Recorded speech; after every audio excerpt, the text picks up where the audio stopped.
Welcome to a Trucker's Mind podcast. I'm Eddie McGee. It's your boy K Things. We're back, man. Yes, sir. Episode 215. 215 with some good energy this week. Yeah, man. It's 215. We're not tripping. Yeah, it is 215. 215. Mm-hmm. All right, let's get right into it.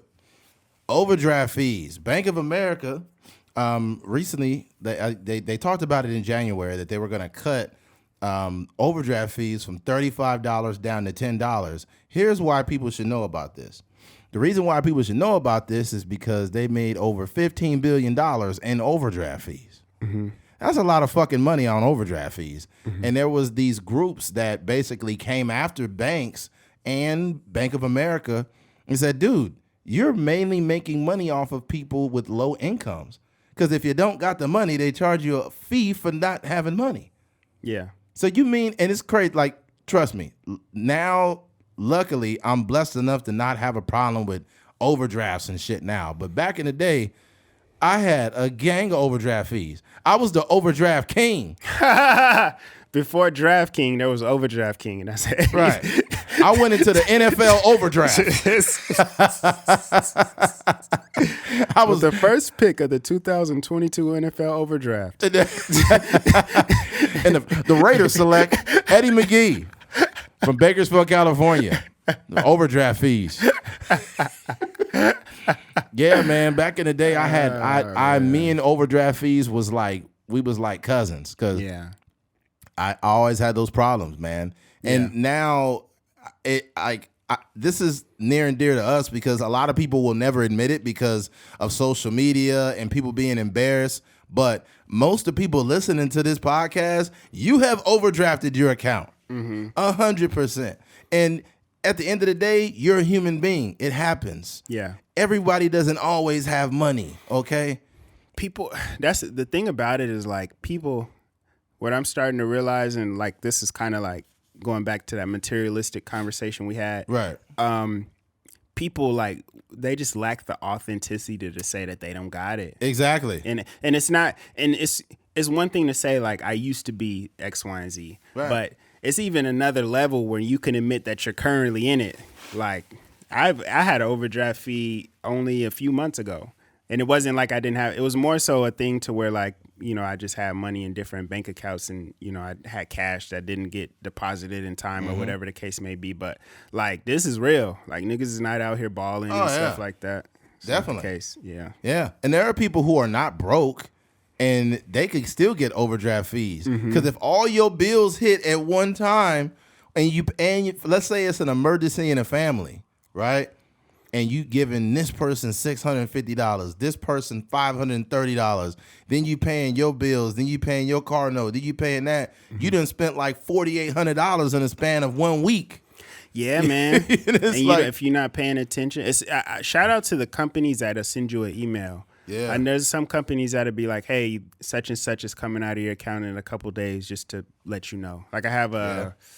I forget what account it is. I think it's this music. It's like the auto-tune thing. It's called Antares, and they have the a monthly subscription that you could pay for. But like 3 or 4 days before it comes out of your account, they'll let you know, like, hey, just to prepare you, you know, this is coming out. It's an auto-tune app, or no? It's like some music software. Oh, so it'd be like T-Pain. I could probably hold on.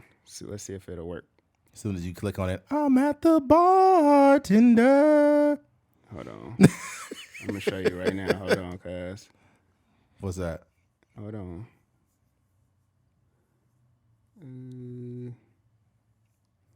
We're waiting on it, Keith. We're waiting on it. The listeners. I can't do it in real time. See, that's a letdown. Let me see. Yeah, probably we're already recording. I don't know if it'll let me do it.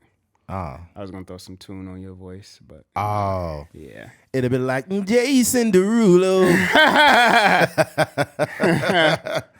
Yeah, but man. You know, it was funny. I was listening to I forget what song I was listening to, but I was like, man, I genuinely hate pop music. Right, like it's just so soulless. Yeah, it is. Yeah, pop music. The last like great pop like era was when the boy bands was around. Yeah. But it was pop, but it was also they sprinkled in a little bit of R&B in there sometimes. Like NSYNC had like some R&B, flavor in there a little bit too. But the stuff that you like, the super generic poppy stuff is just like people can talk as much shit as they want about those boy bands, but we know those words word for word. For sure. I never wanna hear you say I want it that way. Tell me why ain't nothing but a heartache. Tell me why ain't nothing but a mistake. Tell me why I never wanna hear you say I want it that way. And you all know that fucking song. All of you know it. That's a bop. But I'm gonna be real. In real time, like my aunts, they were young girls growing up when Justin Timberlake and all them were out doing their thing. But in real time, I was like, come on, dog. Like, you listening to this? Right. But in retrospect, I'm like, yo, they got some heat. I ain't gonna front. Yeah? Yeah. Yeah, what's the other one? Don't wanna be a fool for you. something just a gang or two. Might sound crazy, but it ain't no lie, baby. Bye, bye, bye, bye, bye, bye, bye. Who used that ad lib? They said that's gonna be hot right there. The little bye, bye, bye, bye. That was Justin Timberlake. I know a JT ad lib when I hear one. Like the shit, like the type of like music back then was different. Like even like I think Creed. Mm-hmm. Creed was like, with arms wide open, I see the sunlight. Like when they did interviews, they didn't fucking talk like that. Yeah. They talk about it like, and this is some like technical music stuff, but they say like sometimes if you want to like put a different style or pizzazz on a song, you almost like make a caricature of yourself. So you may not talk like that, but you may like, kind of swing your voice in a way. Oh yeah. We've heard it a million times. Yeah. Remember that song Bad to the Bad. Yeah. Bad to the bone. Yeah. Bad to the bone. But sometimes that becomes people's like kind of style. Yeah, but if somebody was talking like that in real time, like I'll be like, is this nigga retarded? I gotta do bad. Where's your bathroom at? You got a bathroom around here? You got a bathroom. Shit in my ass. You got a fat ass. Oh, he's hitting on somebody now? He went to sexual harassment liaison. Is like, he harassed me. He said I had a nice ass. Bro, you hear what they putting on Tim Westwood? No, what's going on? They said he had like 3 sexual harassment allegations. Which one is Tim Westwood? The guy that did those interviews? The one that was in like England. Yeah. He used to do the freestyles. Drake and shit. Yeah. Like Drake got he got another song for us. Go ahead, Drake, show us what we're doing.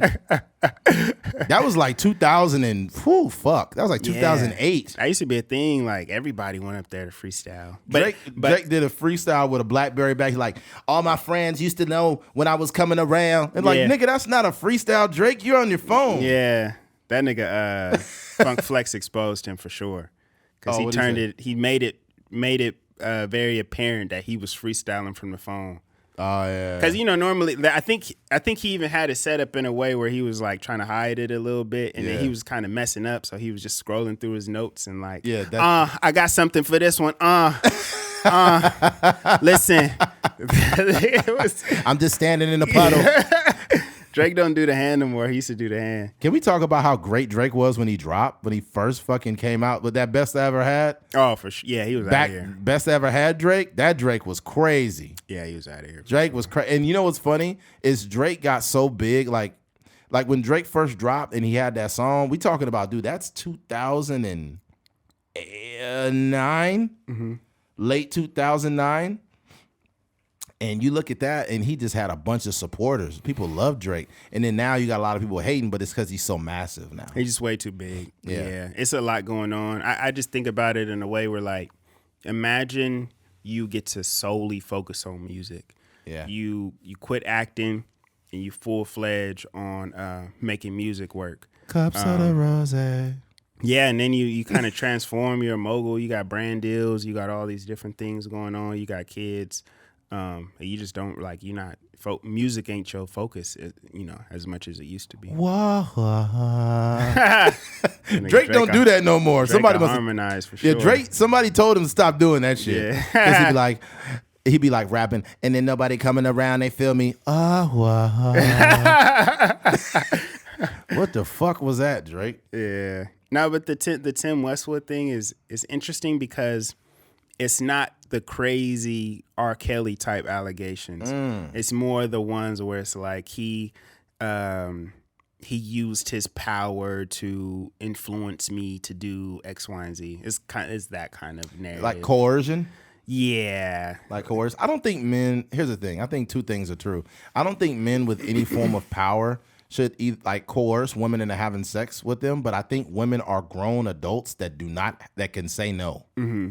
I don't think that you go through a whole sexual act and say, he coerced me into having sex with him. And it's like, I get it that's a thing, but it's also a thing as a woman where you're like, fuck you, motherfucker. I ain't about to give you no pussy. I just think like at a certain point, we're all using our power in a sense, right? Yeah. Like a girl's using her attractiveness to Exactly. land guys. A guy's using whatever it is, whether it's money, a fancy car, or a podcast potentially. I'm just playing, but but it's at a certain point we're all kind of playing the same game, right? Yeah. A guy a guy that lifts weights a lot. Like you just showed me the video where the guy is like walking down the street flexing his muscles and girls just feeling on his chest. Well, the purpose of me sending you that was to show how many women were sexually assaulting this guy. Yeah, but he liked it. Yeah, but it doesn't matter. Like you can't walk up to a woman walking down the street and just start grabbing her tits and shit. That's wild. They was grabbing this guy's chest. They was grabbing his waist, rubbing their hands. Random women behind you. Like, oh my God, I'm sorry. I'm sorry. I just got a touch. I'm sorry. Yeah. Bro, I swear to God, I don't know if I mentioned this on the podcast, but I was in Walmart and this woman literally like grabbed me and like put her face in my chest and smelled me like, wow, you smell great. That's wild. You didn't have to fucking bury your face into my shirt to smell me. Yeah, that's wild. What if I was married? What if my wife seen that shit? She might be fighting her. Oh yeah, some women do not take when women love a dude and some other girl is doing something they shouldn't be doing. Yeah. She will fucking kill that girl, dude. Yeah. She was like, get away from my man. What the fuck is you doing? Dang, that's a great situation. I really would want to know how that would have played out if that happened to me. Like, and you with your girl, like, what does that look like for them? Oh man, because some girls are very, very conservative, but that type of thing may get them out of their character. They'd be like, I know my Lord and Savior Jesus Christ, bitch, get away from my man. But yeah, let's get back to the original topic: overdraft fees. We've had them. You've had them. We've all had them, okay? Most of us have had them. Unless you're very privileged and you've always had money, overdraft fees are a very regular thing for people who are not rich. Working class people get them too. But here's the thing. I got so bad with overdraft fees at one time that I literally would like finagle it. I would go to Winco, the grocery store, and I would have like $13 in my fucking bank account. And I would go to Winco, get $12 worth of whatever items, food, whatever, and then I would get cash back. You would have to have a positive balance to get cash back. And the banks and Winco apparently wasn't on the same page because I would get $100 cash back. Mm-hmm. And then it would only be one bad transaction. So it would be $135. It'd be $135. Mm-hmm. So I was so broke. I was getting I would overdraft my shit intentionally. No, the worst thing is when somebody is trying to like send you money. This is like, let's say Zelle, for instance. Mm-hmm. Somebody trying to send you money, but you already got an overdraft. So you're like, no, don't send it to that account. That's an automatic minus 35 off the top. Put it on my what? You can't even put it on your PayPal because it's gonna come to your bank too. Yeah. Like, nigga, just hand it to me. Just give me cash, cuz. That's crazy. That's hilarious. What they doing that's kind of smart now. Yeah. Is every kind of entity or bank or like app has its own card. Yeah. So you don't have to like transfer it to your Bank of America or Wells Fargo or whatever. Like, man, like, send that shit to my savings, cuz. The savings. Oh, man. Now you know you're doing bad when you got like $100 in your savings account and then the checking account is like -70. Oh. Because you got like 2 overdraft fees where you like, man, I need to pull this 100 out before they try to send this money over there. Oh, yeah, totally. And the thing we're talking about is so relatable and people will never admit it because we all live in this social media acceptance world. The same guy you see driving in that Mercedes-Benz, his account is overdrafted. Yeah, He overdrafted his account putting gas in his car. Yeah, for sure. Nobody's gonna fucking admit that. It's a girl that's out there partying right now. She's like, "Woo, thank you, God, we're out here partying." Her account is overdrafted. Yeah, the one that's checking the bank app before they pay their tab at the end of the night. Oh, they be like, "We gotta hurry up before midnight, girl," because Planet Fitness is about to hit my account. We gotta hurry up and get this last Planet Fitness $10. last call for alcohol. Oh man, They about to overdraft your shit. Nah, that's facts. Yeah, man. Or the card declines. Those be the most embarrassing moments, bro. Oh man. You know what's funny? I remember, and this happened to me recently, and I'm thinking like, nah, nigga, y'all tripping. I went to I was at Vaughn's, and in my card, whenever you have that chip and it gets old, it starts getting defective. So when you try to use it, it won't work properly. Like it'll be like, or it'll say like card not taken, right? Yeah. And you got to keep trying to fix it. But the Bank of America sent me a new card. But one dude tried to tell me like, must be insufficient funds or something. I'm thinking like motherfucker, no, it's not. Yeah. Don't that little buzzer thing sound like it's talking to you though? Like, what do you mean? Broke nigga. Broke nigga. Yeah. He ain't got no money. The new Bank of America cards are like flat now. What do you mean? They're printed on. What do you mean printed Have on? you seen it? Oh yeah. I got one. Yeah. I got the new one, the red one. But the OG, I got a blue one, but the OG one still got the engraved number. Yeah, mine is beat up, bro. Oh, mine's bad. I had to like get rid of it. I had a Dodger one though. I'm kind of mad they sent me this generic ass B of A card. Yeah. I had a Dodger card, but I didn't realize how many years I had that motherfucker. How long? Shit, years. Really? Yeah, long enough to where I only had a year till it expired. Oh, dang. I think they last, was it 5 years? 4 years? Maybe 4 or 5. I can't remember exactly. Because my business card, I think I've had my business for like 3 years now. Or maybe 4 years. But mine expires next year. So I know it's like somewhere. That's crazy. Yeah. Can you imagine this? Like, can you imagine if all of us walked around, right? Imagine if every human being in the world walked around and you could see the amount of money they got like over their head. You know how like on The Sims or like on a video game, you could see like people's life bar, but imagine if it had their available balance on the top of their head. Isaiah Rashad, shout out to Isaiah Rashad.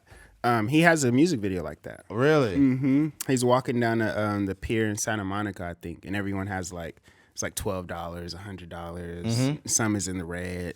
It's a pretty dope idea. Yeah, that'd be crazy though. Imagine you get in an argument with somebody and be like, "Man, I ain't talking. You, man, you ain't even. You negative $70. Shut the fuck up. You overdrafted, man. Don't even talk to me, homie." It would be so interesting because it would change the way we look at money. Oh yeah, it would totally change the person that had the big chain on or the fancy car, they may got $20 in their account. Oh yeah, the person that looked broke, you know, he probably got $300, $400. Yeah. Oh yeah. That what'll be crazy is like, imagine if a girl's like, I need a man that's financially secure. Like, I don't want no broke man. And then her account is on the top of her head. It's like 30 cents. Yeah. Girl, you got 30 cents. I think there is the guy that is willing to kind of take care of a woman. But I think what I know from experience is that idea or that feeling is fleeting, right? Yeah. Because not that a guy a guy doesn't mind taking care of the house, but if a person is not bringing nothing to the table, it speaks more to their character. It's like a laziness, a quality that I think a lot of guys do not necessarily want in a relationship. So it's not necessarily the economics of it. It's just like, hey, I want my wife to be doing something. That's a fact.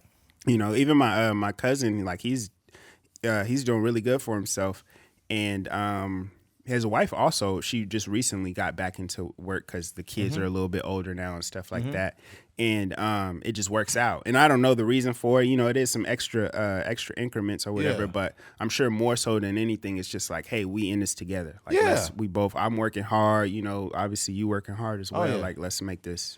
I got a better one. If you're a guy that's like an entrepreneur and you have a pretty decent business, the way you do it is if you're married, instead of your wife just, you know, if she hit with the home with the kids, whatever, like I will literally pay my wife a salary to do the paperwork and shit, to do, you know, to be pushing all the buttons while I run the business. And then I'll cut her in on the business when she will have taxable income. So let's say we get divorced or some shit happens or whatever. She has years and years of income. She wouldn't be a housewife that don't got nothing to show for it. I wouldn't do my lady like that, bro. Like if I have a business and I need someone to help me, in order for me to help my wife too, is actually have her as an employee. You know, she would obviously have to work and do some shit, but it would be beneficial for her. She would always have money, and if we was to break up, she would have no problem getting another job. Yeah, because it's not 5, 6, 7, 8 years of no work. Yeah, that's the thing. Facts. I wouldn't like if you like. I say it like this, and a lot of people don't have that privilege or opportunity. That's more for like an entrepreneur. But if you do have a business, there's no reason why your wife should not have no type of income. Staying at 20 home. years, no income. But sometimes it's just a character issue. I know some women in those situations, and also some men, but I'm just talking about women right now. But they just don't. They've gotten very comfortable, you know. And the husband has a really good job, and he's been able to take care of it, the house for however many years. But once the kids are at school and you just sitting around all day, like I could imagine it gets frustrating just coming home and seeing your wife scrolling through TikTok. Like, bro, if you don't get off your ass and do something. Yeah. I think it is like, as far as the economy is concerned, most people need to have two incomes. Like it needs to be two incomes, because them days of the man paying all the bills, that shit's fading like a motherfucker. But and even like say the husband make $100,000, $120,000, $100K shit nowadays. Just that 30,000 is cool. You know, it may pay for some gas, it may pay certain bills, it may be some surplus money to go on vacations and do like little cool stuff. So just anything helps, honestly. My thing is, I wouldn't have these crazy expectations of what a woman should pay, but I need you to buy all those fucking groceries. I need you to pay that motherfucking high-speed internet. Pay something. I'm gonna need you to do something. You're not just gonna be a princess sitting around here. Like here's the thing: if I'm making millions of dollars, I don't need you to pay anything. I can pay for all. If I can afford everything, if I can afford everything, there's no fucking problem. You know. But my thing is if me being the head of a household, I don't need you to spend all your fucking money, but you're gonna be contributing here. Yeah. Okay. Because I'm not rich. I ain't got it like that. Yeah. You know. That's the reality of our that.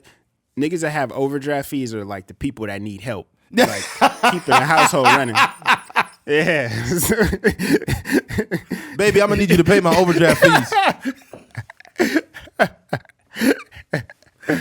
Oh man, I don't know what fantasy world a lot of people live in, and a lot of women are like, I need a man. If he's not making at least 6 figures, then like we can like if he's not making 200,000 or 150,000, like nobody makes that money. Do you understand that? We're talking about the top 8%.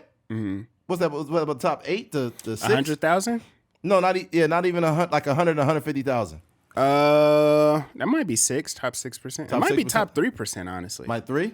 It might be. I might be tripping. Yeah, but I think 6 figures might be top 3%. Yeah, man. Yeah, because you know, compared to what most people are making, that's more money than the average person. Yeah. You know what's crazy? I'm not gonna say how much I make, but the thing about it is there are people with degrees that don't make the money I make, and I'm not rich at all. Yeah. It's crazy. Like, it's people with degrees making $45,000. It's people with degrees making $62,000. Yeah. You know what I'm saying? And it's like, in this economy, you know, even making around 80,000, you know, that's decent, but it's not.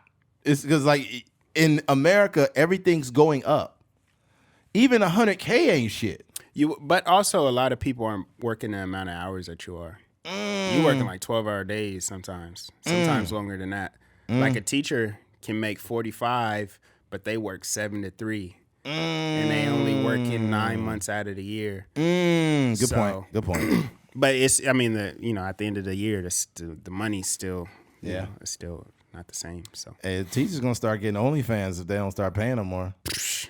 That's crazy. That's Mrs. Krababble's ass. Miss Krababble got a fat ass. That's calm. That'll be crazy. You open the door and your dad is over there watching their OnlyFans. Yeah. Hey, I'm in here, son. What you doing? Stay in the kid's place. I for sure would have tried to scrap some money together to watch Miss Kerbobble's OnlyFans. There's some teachers I really wanted to see. Back in the day, we had a counselor when I was in the 4th grade. I went to Hort Elementary. And I'll just say it. I don't know what her first name was, but her name was Mrs. Tafoya. Oh my God, she was fine, dude. She worked for MTV? Huh? No. Wasn't there Michelle Tafoya that did like MTV Cribs or something like that? No, I think it was ESPN, I think. Oh, okay. I'm tripping. Yeah, but Mrs. Tafoya was over at Hort. Like, this is back in 95. Man, she was fine. As a little kid, I knew Miss Tafoya was fine. You bad? Oh, bro, she was super fine. Yeah. I wonder if she's still like around, because I had a couple teachers over the years that was some straight foxes, bro. I'm sure she still looked good for her age, because you got to think how long ago that was a long time ago. Yeah. I say back then, Miss Tafoya, we're talking 95. She probably was like 20. I'm gonna say 26, probably. Who knows? She was under 18, 30. She was 18 years older. No. She was a counselor, so that takes a little bit of time. She had to go to college for that. No, I'm saying like how much older than you was she? Oh shit, I was in 5th grade, so I'm in 5th grade. She's a grown woman. She's probably 17, damn near 30, 18 years. So that means right now I'm 37, 47. Shit, she's probably in her 50s now. Yeah, that don't mean nothing though, because sometimes still be looking good. Sometimes they still be looking good. And you know what older women tell you when they want to fuck you, but they kind of act like they don't want to. They be like, "You're just a baby." Yeah. Like, I'll show you, baby, Mr. Foyer. Nah, that's the one right there. You know she want to give it up, but she like, well, you're not legal. I don't want to go to prison. Well, what do you mean? Wait, what are we talking about? I'm talking about now. Like, if I was to see Mr. Foyer, she's in her 50s. I'm 37. Yeah. I'm 37. So I'll be like, wow, we should go on a date sometime. She'd be like, oh, I don't know. You're just a baby. Yeah. I'm like, I'll show you, baby. What the fuck were you just talking about? I was talking about the same thing, but as like... not 18 yet? Yeah, not 18 Damn, motherfucker. Maybe some teachers that be saying it's a little slick These stuff. women be like R. Shelleys out here. R. Shelley. Yeah. That's fucking crazy, yo. Yeah. Yeah, there's another teacher I had back in high school, Mrs. Damn it, what the fuck was her name? I forgot her last name. But yeah, she was hot. She was more. She was only 26. Yeah, it was a couple. There was a teacher named Miss Fitzsimmons that I thought was like cool. Oh wow. She was young though. She might have. I don't even know if she's teaching there anymore. But she was like, she looked like she could be like an actress or something like that. Miss Harris, that was her name. Sally Harris. She was only 26 and I was 17. So she's not that much older. Right now she's 40 something. That's not that crazy. Yeah, she was stacked, bro. Take her to BJ's. Stacked. Still single. I'll be like, and you know, I'll try to make her feel old on purpose to try to bring her self-esteem down. No, I'm playing. You were my teacher when I was only 17, Mrs. Harris. We should go on a date. That's funny. Remember when you didn't want to change my grades? You be hitting it from the back. Remember, you didn't want to you didn't want to curve my grade from a C to a B? Take this curve. Take this curve to the left. Oh man, yeah, that's nuts, man. Yeah, shout out to Miss Harris, man. Yeah, shout out to Miss Harris. But yeah, man, we'll leave it with that, man. Just look, folks. Okay, first of all, shame on these banks for literally punishing people for being poor. You mean to tell me that you punishing me for being poor? Like, what the fuck are you? Like, that's crazy. Like, I've been through it, folks. I've been through the overdraft fees. Keith has. A lot of you have. A lot of these banks have made billions of dollars on the backs of people who are working class people or people who are poor. Shame on them. And they brought the fee from $35 to $10, but it should be $2 if we're being honest. Yeah. Y'all still gonna get paid if you took $2? Yeah, that's a low key. When I seen that, I was kind of happy. I was like, dang, that's a lot less money. Like, I wouldn't mind overdrafting, for $10. Now it's going to be an overdraft party. Like, man, buy the bar. Fuck it. Overdraft party? It's going to be $10. Fuck it. Buy the bar out. Y'all want something to eat too? All right, that'll be $10, 10, 20, 30, 40, 50. You just overdrafting like a motherfucker. Niggas having an overdraft party. You a little less likely to overdraft when that shit is fucking $35. Nah, that's facts. Y'all got to take it back to 35. Niggas gonna be going crazy out here. They gonna be at Club Bricks buying sparkler bottles. You know the sparkles on it. It's like, fuck it, we gonna overdraft all of this shit. That's hilarious, bruh. Yeah, they gonna look at the bank. No, you know what's gonna happen? The bank gonna look at all these overdrafts for if it was $2, all these overdrafts are $2, and they be like, you know what? Fuck it, we gonna have a glitch and make it all $35 and glitch it.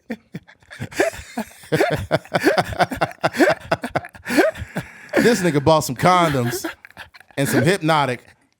And some blunts. We gotta run this. The worst thing is when you really contemplating, was that last transaction worth the whatever plus 35? Was Chipotle really worth $35 overdraft fee? Was this Pornhub subscription really worth that?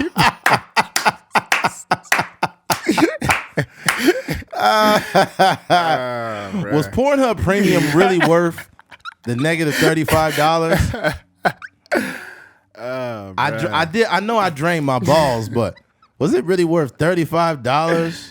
Dang, that's crazy. Now I gotta wait till payday till the fucking balance comes back on there. Yeah. Damn. It get tricky, bro. You really gotta like maneuver around the overdraft fees when you in that negative balance. Women, I bet you. I think women probably overdraft their accounts probably the most recklessly. Mm-hmm.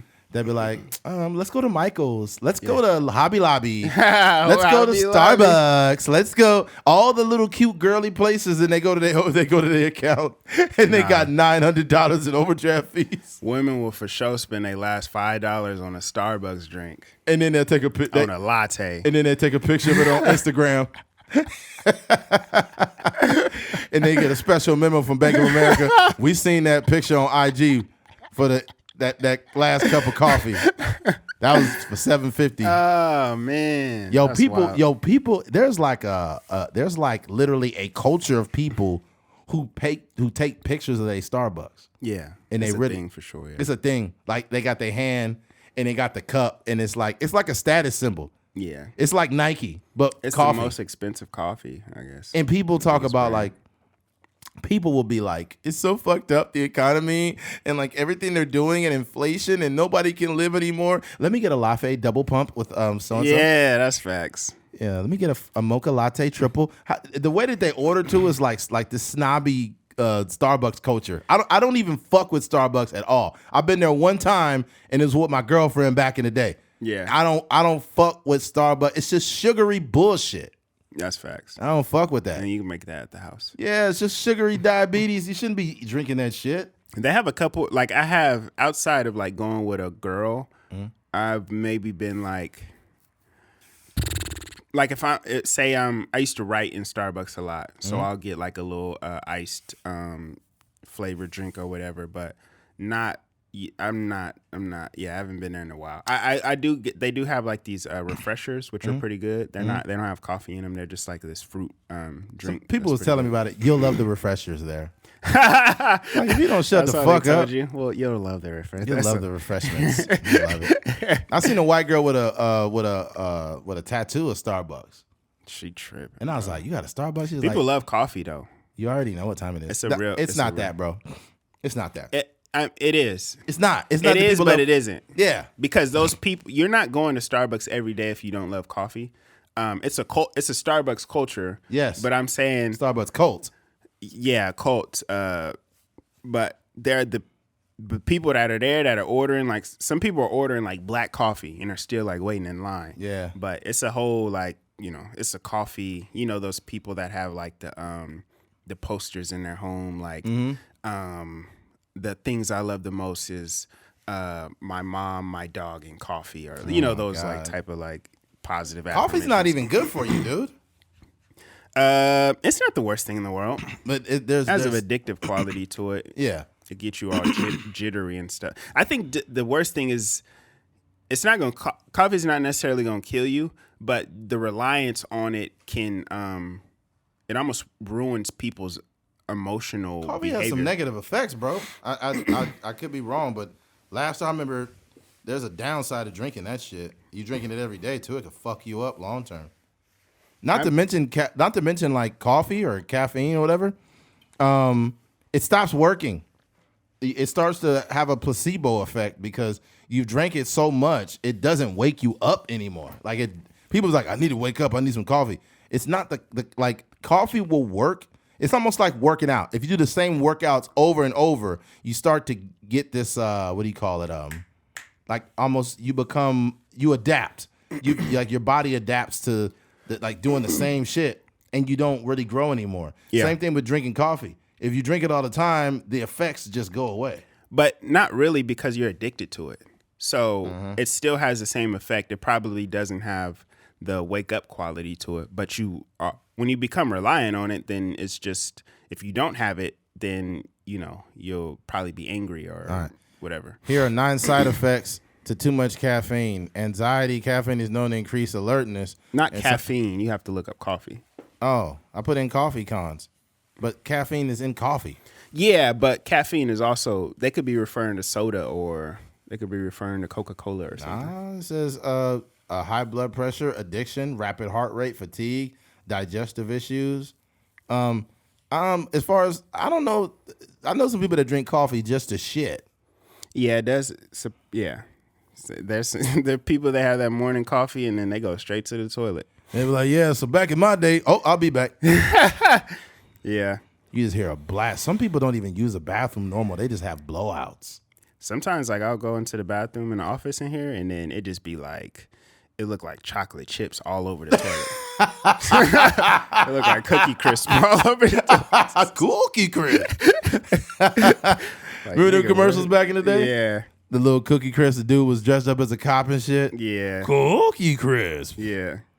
Yo, that's wild, bro. That's funny. I will say though that one thing for the listeners out there, I don't know if any of you know this, but excuse me, you can call the customer service number and they can sometimes remove those overdraft fees. Yeah, that's true.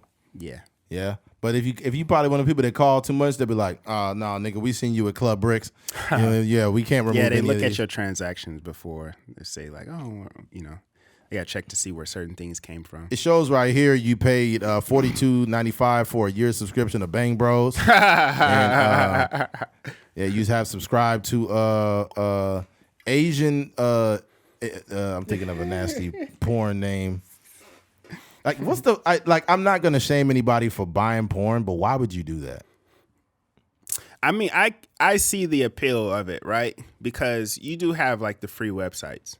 But when you pay for it, the quality is just 10x. Wow. Like 4K. You get 4K, you get the storylines, you get, sometimes with the free stuff, it just be like, you be scrolling through it and it's just trash. Then you finally find a good thumbnail or something. Yeah, because some porn is just, it's not cool at all. Yeah. Like you scrolling down, you click on the video, and there's some girl with cigarette burns on her ass cheek. Yeah. You're like, this is weird. And for, Hey, I think I know her. You ever watching porn and be like, she look familiar. That's Miss Harris. I will say too, like, there's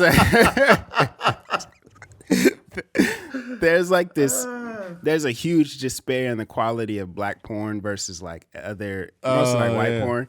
So I could understand if you're a guy that's like, man, I want to watch more like sisters or ebony females on here. But the quality is so it'd be like homemade videos a lot of times with black girls. Homemade ones? Yeah, they just put their iPhone. They put their Android up. That shit being 360p and shit. You gonna get this, Shanika? You gonna get this? It's just a blurry ass. Nah, I seen one. It was like in the ebony category or whatever, and it wasn't even like an Android phone. It was like a legit bootleg, and a nigga walked through the screen while it was going on. No, he didn't. Oh my God, I'm about to say. Oh man, I bet you it's probably some porn that's on the internet and they recorded it from a Razor phone back in 2005. Yo, sure. back in the day, we thought those phones were the shit, bro. Them Razor phones. I had one. I had like three. I had a gray one, a black. I had a gray one, a black one. That's all I had. But I low key missed those flip. That was probably the best flip phone I ever had for sure. And when you close it, it would snap like. Remember the commercials though? Like it was so sleek, and they had the little 3D Hello, image, Moto. Twisting around and stuff. Hello, Moto. Yeah, man. Shout out to the Razors. Yeah, them were some good phones, man. And it was a little phone, but you flip it open, bam. It was just so dope. Like, it was. To have a Razor, you was the guy. You was that dude, bro. Yeah. Do you remember they had this thing called the Crazer? Yes, I remember that. Crazer was trash. It was trash. They ran out of ideas. Yeah, they totally did. The Crazer, they dropped the ball with that one. Yeah, the Crazer came out. They had that shit with Boost Mobile, bro. Yeah, they had with Boost. That's funny. I'm like, this shit is. Yeah, the Crazer was not the one. Yeah, nah, it wasn't. It wasn't the one, man.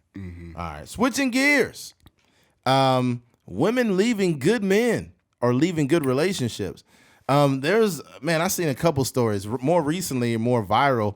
There was a woman that was talking about her ex-husband, how he was a good man. He was very supportive. He was very caring, very loving. He was everything a husband should be. But he was working long hours, and she had a job. But eventually she left him because she wanted more, like economically, she wanted better. So she left him, right? And the girl that was interviewing her said, like, so it was basically a lot, like really the finances that really made you leave. She's like, yes. And she was like, so how did he take it? He said he didn't take it very well. He was really hurt. And then the interviewer was like, so you broke his heart? She was like, yeah. And she started crying. And it's like, yo, it's really women out here leaving good dudes. Yeah. And there was another one I seen where there's a woman on TikTok, and she basically said, like, I was on dating apps. There's a lot of men who body shame women and stuff like that. But I'm gonna tell you what my ex-husband told me, and it always will stick with me. She said she was bending over one day and her stomach was kind of poking out, and she basically said, like, what do you think about me gaining these 30 pounds? And she said her ex-husband said, I don't give a fuck that you gained 30 pounds. You're awesome. You're the mother of my child. Like, I love you. Like, and whatever, right? And then everybody was confused. Like, he sounds like he was a great guy. Why'd you divorce him? And then in another video, she explained why she left him. And she said that her ex-husband was a great man. He was everything she wanted, but she just didn't feel stimulated. She said she just didn't feel like she was in love with him anymore, so she left him. And she said we need to normalize leaving good men. That's a wild statement. I swear to God. Look. People try to normalize everything. Yo, nowadays. I swear to God, this is a real thing. And there was a bunch of women saying, yes, we need to normalize leaving good men. Just because they're good doesn't mean they're stimulating us. And I'm like, yo, you can't even be a good dude no more. That sounds crazy. That's fucking nuts. I was like, wow. So I feel so horrible for these guys because they literally were supportive. They were the other girl said that her ex-husband was everything she wanted in a husband, but she only left him because of finances. Wow. That's fucking crazy. I don't believe that. I think that some women, and we're going to get into this, I think that some women, they get bored and they'll never admit it. They get bored and the men that they marry don't have that toxic element that a lot of the men have had in their past. So when a woman has a long history of men with toxic traits, they learn to adapt to that. It becomes very commonplace. Mm-hmm. So when they finally find a dude that is respectful, that doesn't argue and shit and is not dysfunctional, women have to adapt to that type of man. They're not just ready for a man who's a good dude. Women, do you know how many women every day fuck up good relationships? They'll never admit it. You never hear about it. It's usually always like, the man messed up and you'll never find another girl like me. But it's like, it is criminally underreported how many men get left for nothing. For nothing. And it's like, it's nothing they could do. Mm-hmm. Here's my theory, and I'll switch it over to Keith.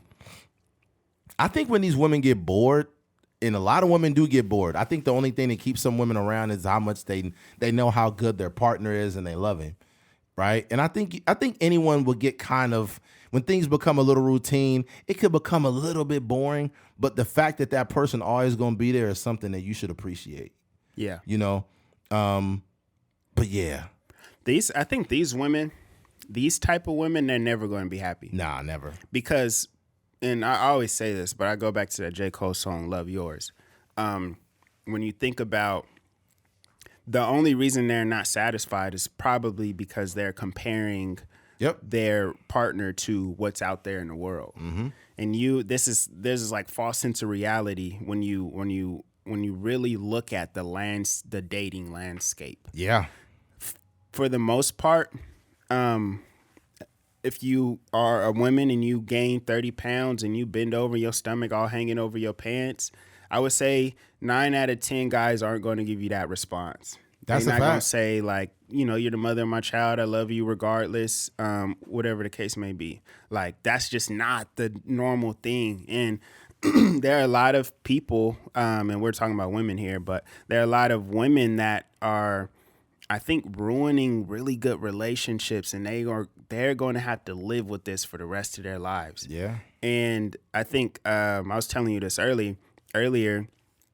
There's a lot of people that kind of get forced into marriages. They get forced into these relationships, whether it's social pressure. Maybe it's they're comparing themselves to their best friend. Maybe they went to their best friend's wedding and, they seen how everybody was coming together and how emotional it was. And it was like, man, I want this for myself. But not necessarily because you want to marry this man, more so because you want to have this ceremony or whatever. Yeah. And you want to be, you probably want to be a wife, but you don't necessarily want what comes with it. Yeah. And I think a good relationship shouldn't be boring, but it should be like, it should be a smooth ride. Yeah, it should be like rolling down the highway. You know what I mean? And I think for whatever reason, and this is the thing that a lot of people need to grasp. I think there's a certain lack of a lack of self-awareness that runs rampant in most of society, right? That's a fact. And I think that a lot of these women are, in reality, what's good for them is that guy that is not causing no trouble, the guy that loves you, the guy that says you look great, you're the father of you're the mother of my children, right? That's the guy that everyone should have in their life. It's good for your mental health. Huh? Yeah. But that guy is good. He's a real, like a legit husband and father figure, right? But for some reason, with the lack of self-awareness, maybe it's due to the way they were raised and their parents was arguing all the time, or maybe they were raised by a single mom or a single dad or whatever the case may be. A lot of times we're holding on to a lot of these toxic behaviors that we were raised by, and that's what fulfills us in a sense. There are women or men that come home. I think somebody said this, like, and I don't remember in what context, but they came through the house and it was like, I want to argue today. I feel like I want to argue. Like, it was that type of statement. And I was like, man, that's the wildest thing I've ever heard in my life. But that's the type of people that are out there. There's these people that are like, they are attracted to like the toxicity. Like, it, and those same people that are like, I told you this on the phone, and I think it was pretty real, is that like, if that perfect guy, the guy that was perfect but maybe didn't make enough money, if he cheated on that girl, they probably would have stayed together. Yeah, I think we talked about also how a lot of these toxic relationships is lasting longer than functional ones. Yes. If you look at old grandma and grandpa and they're like, shut up, stupid. You get out of here. Leave me alone. 70 years old, arguing like a motherfucker. Yeah. Arguing like a motherfucker. And it's like, it's not that common anymore to see two people who are peaceful and have a fruitful relationship. Just chilling. I just think like drama, dysfunction has become normalized behavior. Yeah. So people gravitate to that. You want to know why there's a lot of women who can't appreciate really decent men? It's because they are a product of being led by a bunch of toxic men. Yeah. So when women over a span of 15 years have been led by a bunch of toxic dudes that lied to them or was disrespectful to them or physically abused them, and they got this long period of abuse, and then here you come with your heart all open and loving and respectful and kind. Raised right, and you listen and all of that. She's not used to niggas like you. Yeah. That's the biggest issue. She's not used to men who are functional. And not to mention, not only that, women feel trapped when they get a good dude. Especially if they've been dealing with a bunch of dudes who ain't been shit. Now they got a dude that's good. It clicks for a woman. And it's like, yo, I can't get in an argument and run off like I used to. I can't flip out on this person and justify it. Like, I have to literally change my behavior because this is a good dude. And it's uncomfortable. Yeah, it's very uncomfortable for them because they're waiting for an event. You got to realize, when you go on a roller coaster ride, what makes it exciting is not because it's going straight. Yeah. It's because that motherfucker is going, whoa, whoa, whoa. Yeah. When you make a woman's heart go like this, pussy be wet as a motherfucker. Whoa, pussy just stay wet. When you take her on a roller coaster ride. There's even, we think about the people that get turned on by arguing. Yeah, it'd be women that say, he need to fuck the attitude out of me. When I get mad, just fuck the attitude out of me. And it's like, wild, that's not normal. Yeah. Like, Dick is not therapy. Dick is not therapy, number one. And two, we can't have peaceful sex. Yeah. That's crazy. That's wild. You know women is dysfunctional when you're having sex and they say some shit like, bite me. Like, you want me to bite you? I'm not Hannibal Lecter. What the fuck are you? What is going on here? Yeah. What's the name? Pink Sweats had a very interesting take on relationships and dating and stuff. He was like, man, I need to meet if I'm courting her, like, not obviously meet her parents. Yeah, not when you just going on a first date or something, but like after a while when it's getting serious and I know it might be something, like, I need to see who you was raised by. I need to see how you interact with your siblings and stuff like that, because that's going to tell you a lot about the person you with. And even in those early stages, you don't know all the ins and outs of them. Mm-hmm. But once you start to see the parents' dynamic and you see that they got a terrible relationship and they arguing and they can't get along or they don't know how to communicate, you're like, oh, okay, this is what I'm in store for. Yeah, well, that's true for the most part, but it's also false, because you could be dating a woman who's an outlier. You could be dating a woman who had a dysfunctional upbringing, but she is the outlier, and she's aware that my parents had a fucked up relationship. And since I've seen that and I don't want that, I'm going to make sure I'm a better person. Yeah, but sometimes the average person is not even aware Right. that they are influenced by that. That's a They're fact. just living life. That's the thing about women. This is the conversation. Not to say that women are bad. What's going on over there? My the chair and the arm is broken. Wow. So yeah, we struggling over here. We never need to buy chairs from China again. First they give COVID us chairs. You give us fake chairs. Now COVID. Thank you, China. Thank you. You could catch me outside, China. I'm getting tired of giving these cheap chairs. Okay. Yeah. But yeah, man. I think that this is not to say that women are bad. That's not the conversation. The conversation is a lot of women are products of being led by wrong men. Mm-hmm. A lot of women are products of being led by the wrong men. They're products of having a dysfunctional upbringing, which also affects like your family dynamic is a problem. Don't know how active their father or mother was in their life. That's a problem. All these things are problems. But if the average person does not do the work to counteract that problem. So now you have a bunch of women who are in relationships and their last relationship was 7 months ago. And now they in a new relationship and you brought that relationship into this relationship. Matter of fact, you brought the relationship from 2009 into 2020. You mean your new boyfriend at baggage claim? Right. You know what's funny? Most people are entering new relationships with a bunch of luggage, and inside that luggage is baggage, trauma, motherfucking, just all kind of shit, abuse, trauma, alcoholism, all kinds of shit. It's so much shit. You know, now I don't listen. Like I don't judge women when they tell me certain things about themselves, but I'm on high alert. Yeah, I'm on high alert because it's one thing as a 37-year-old man that you don't do, and that is sacrifice your time. When you see a woman is not fit to be with you, you leave her alone. If you are on the same page and you just want to have something casual and you guys are both cool and consenting to that, fine. But if you want a woman and you really care about her, you need to men, it's also a man's problem too. Men are a part of this problem because a lot of men have led women the wrong way and have been abusive mentally and physically. And also, as men, we need to do a better job of choosing these women. When you don't have the radar to choose the right woman, it's not always her fault because she doesn't even know her faults. As a man, you need to be self-aware enough to be like, this girl is a problem.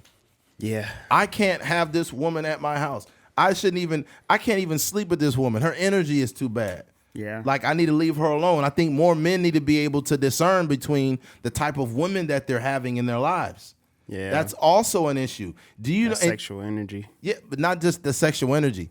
The biggest issue, I would say the number one issue, probably the number one issue that men and women have, good men and women, is they choose the wrong people.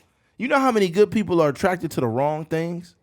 But I think that is true. But I think also like people are not very honest and transparent. So it happens a lot where like people reveal themselves incrementally.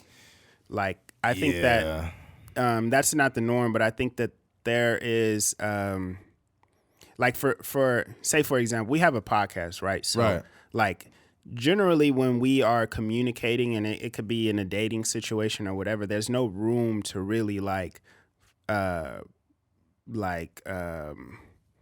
it's got like hamming it on, or I don't know what the term would be, like kind of like put on this facade. Right? 100%. Because every week we come on here and we're talking about being broke ass niggas and overdraft fees. But so in terms of like being in a, you know, and say we going to BJ's on a date or something like that, I have no reservations about saying like this is the kind of car I drive because I talked about it on 100%. You know what I mean? Like I that's like the ilk that I come from. That's not most people though. But yeah, that's what I'm saying. So like in terms of relationships, there may be some red flags that you look for, and you know you could dismiss certain women, but there are some red flags that you there's sometimes like that, you know, that person could kind of put on this persona of being like the ideal person, or like kind of like reserving their true emotions until they get comfortable enough with you to like start to really be themselves. And I think that happens in those situations too. It just extends the amount of time that you have to like get out of that relationship. It doesn't. So that red flag isn't presented to you at the first date on BJ's, but it may be presented to you in a different. You're 100% right. You're 100% right on that. But there's two things. There's two things that I think men and women should do. One of them is like a person hiding their persona and stuff becomes less of an excuse because I'm 37, you're 30. I think we've had enough experiences with people where we can see, even when we don't know specifically, we can pinpoint something and say, okay, I'm watching for that again. I'm listening for that. You know what? I could tell if you're a liar if I ask you the same thing twice and you give me two separate answers. Like there's certain ways that you can tell a woman is disingenuous or she's lying or she's like trying to lead on that she's better than what she is. That's one thing. Another thing is a lot of men and women don't believe in the gray area. People go straight from going on a couple dates, now they're in a relationship. Fuck that shit. We need a gray area period. Crazy, dog. We need a gray area period where people be having boyfriends for like 2 weeks. You're like, whoa, what are you like, doing? No. You didn't take enough time. First of all, shouldn't nobody even know that we're talking? Yeah. Nobody should know that we're talking at all. The only people that might know is maybe a couple of friends, maybe a few family members. We need a gray area where we're exclusive and I care about you, but I'm not broadcasting you as my girlfriend. You're going to have to earn that fucking title because you're not going to make me look stupid. People be posting like they not even boyfriend and girlfriend. They be on Instagram stories already. Like, Cut that shit out. Some people are so desperate to prove to people, I have somebody. Look. Yeah. It's almost like Valentine's Day in the 4th grade. There's some of those things make me like so uncomfortable. Oh bro. my God. Like take some time to figure out who the fuck you're dating. Because women will be like, he's such a great guy and he has a great job. But you didn't know that this nigga got 12 people buried in a basement somewhere. Yeah. He got 3 kids running around Bakersfield. Yeah, he's like, I don't have no kids. But he got a kid by your cousin. And you don't even know it because you never took enough time to fucking know this guy. You just got googly eyed and fell for another person. Yeah. And people do this shit too much. And I think I'm starting to look at the things that like they're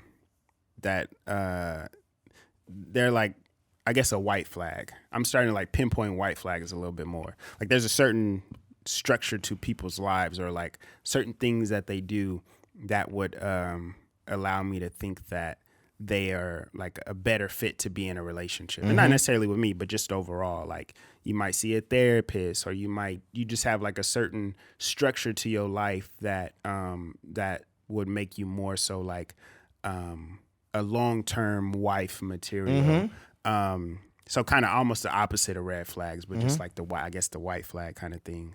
So, but yeah, I think that one of the biggest red flags, and men don't talk about this at all. Me and you've talked about it. And like one of the red flags that women do is they almost try to coerce you into being in a relationship.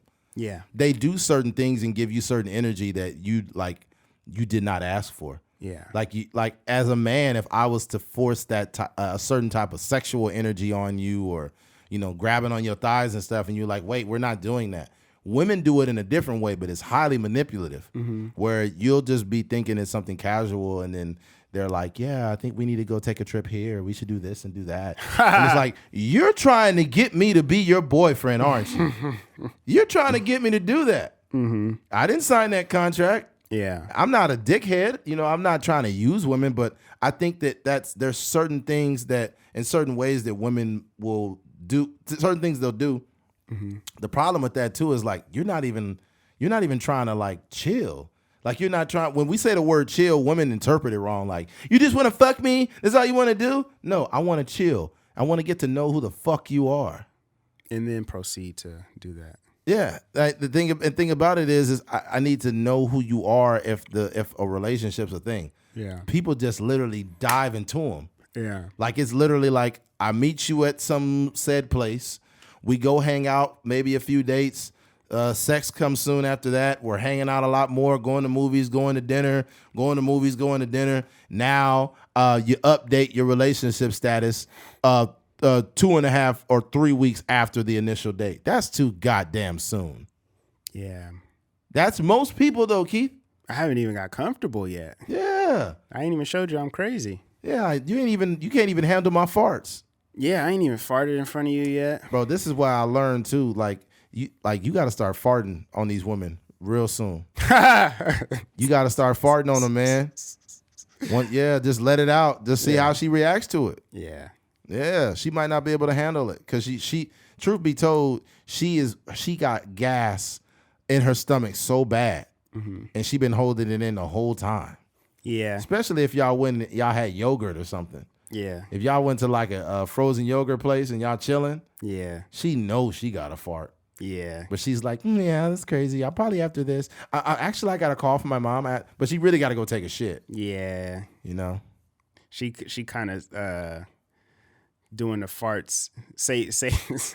Say y'all on a road trip somewhere, or say y'all driving in a car together and you playing like a Blast album or something like that. She timing the farts on the kick drums. It's like, do-do-doom, do-do-doom, do-do-doom.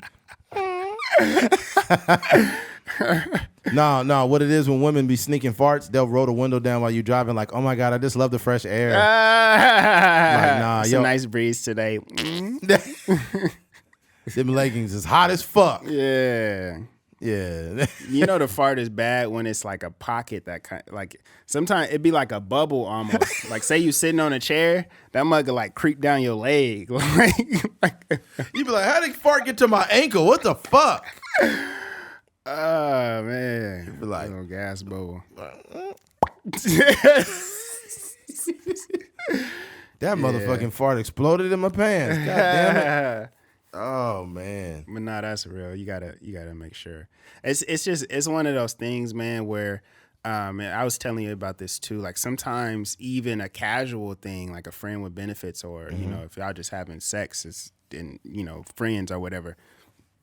Sometimes a girl won't even let you smash because you're just too nice of a guy. Oh God, oh my goodness. Which doesn't make sense to me. It's been many times I've talked myself out of a lot of pussy. Mm-hmm. You'll just be like, yeah, that's crazy. You'll be cracking jokes and just being a normal guy, and they don't give it up to you because you just made them feel way too I won't say way too comfortable, but like you're just too nice, I guess. I don't know I don't really know how to explain it. But that same, I've tried it to where like I played the nice guy and then also played like the dick, and then you realize that being the dick, it kind of like gets you closer to the goal, I guess. I don't think you were playing the nice guy. I just think that's who you are, but you just realized it was like it's not a role. I'm just saying like that version of myself didn't really get me anywhere, and then you kind of reverse it, and it works in your favor. I think as a good person or a nice guy, you don't have to stop being a nice guy. You just have to set boundaries.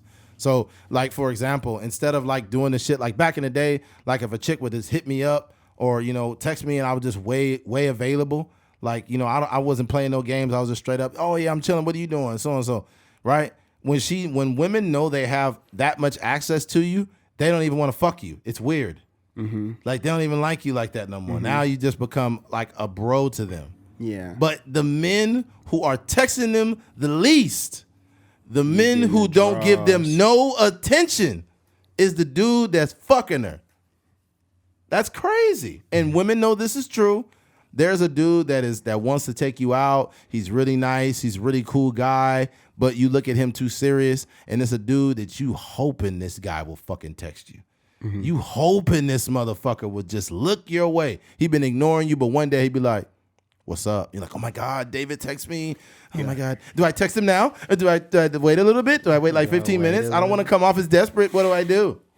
You know what I don't care for What? Is like the apology on like I haven't, unless it's like a business thing, right? Like say you're doing some type of business and you're like, hey, sorry I didn't get back to you, blah, blah, blah. But if it's just like somebody you talking to and they apologize, like, hey, sorry, I got slammed with work or whatever.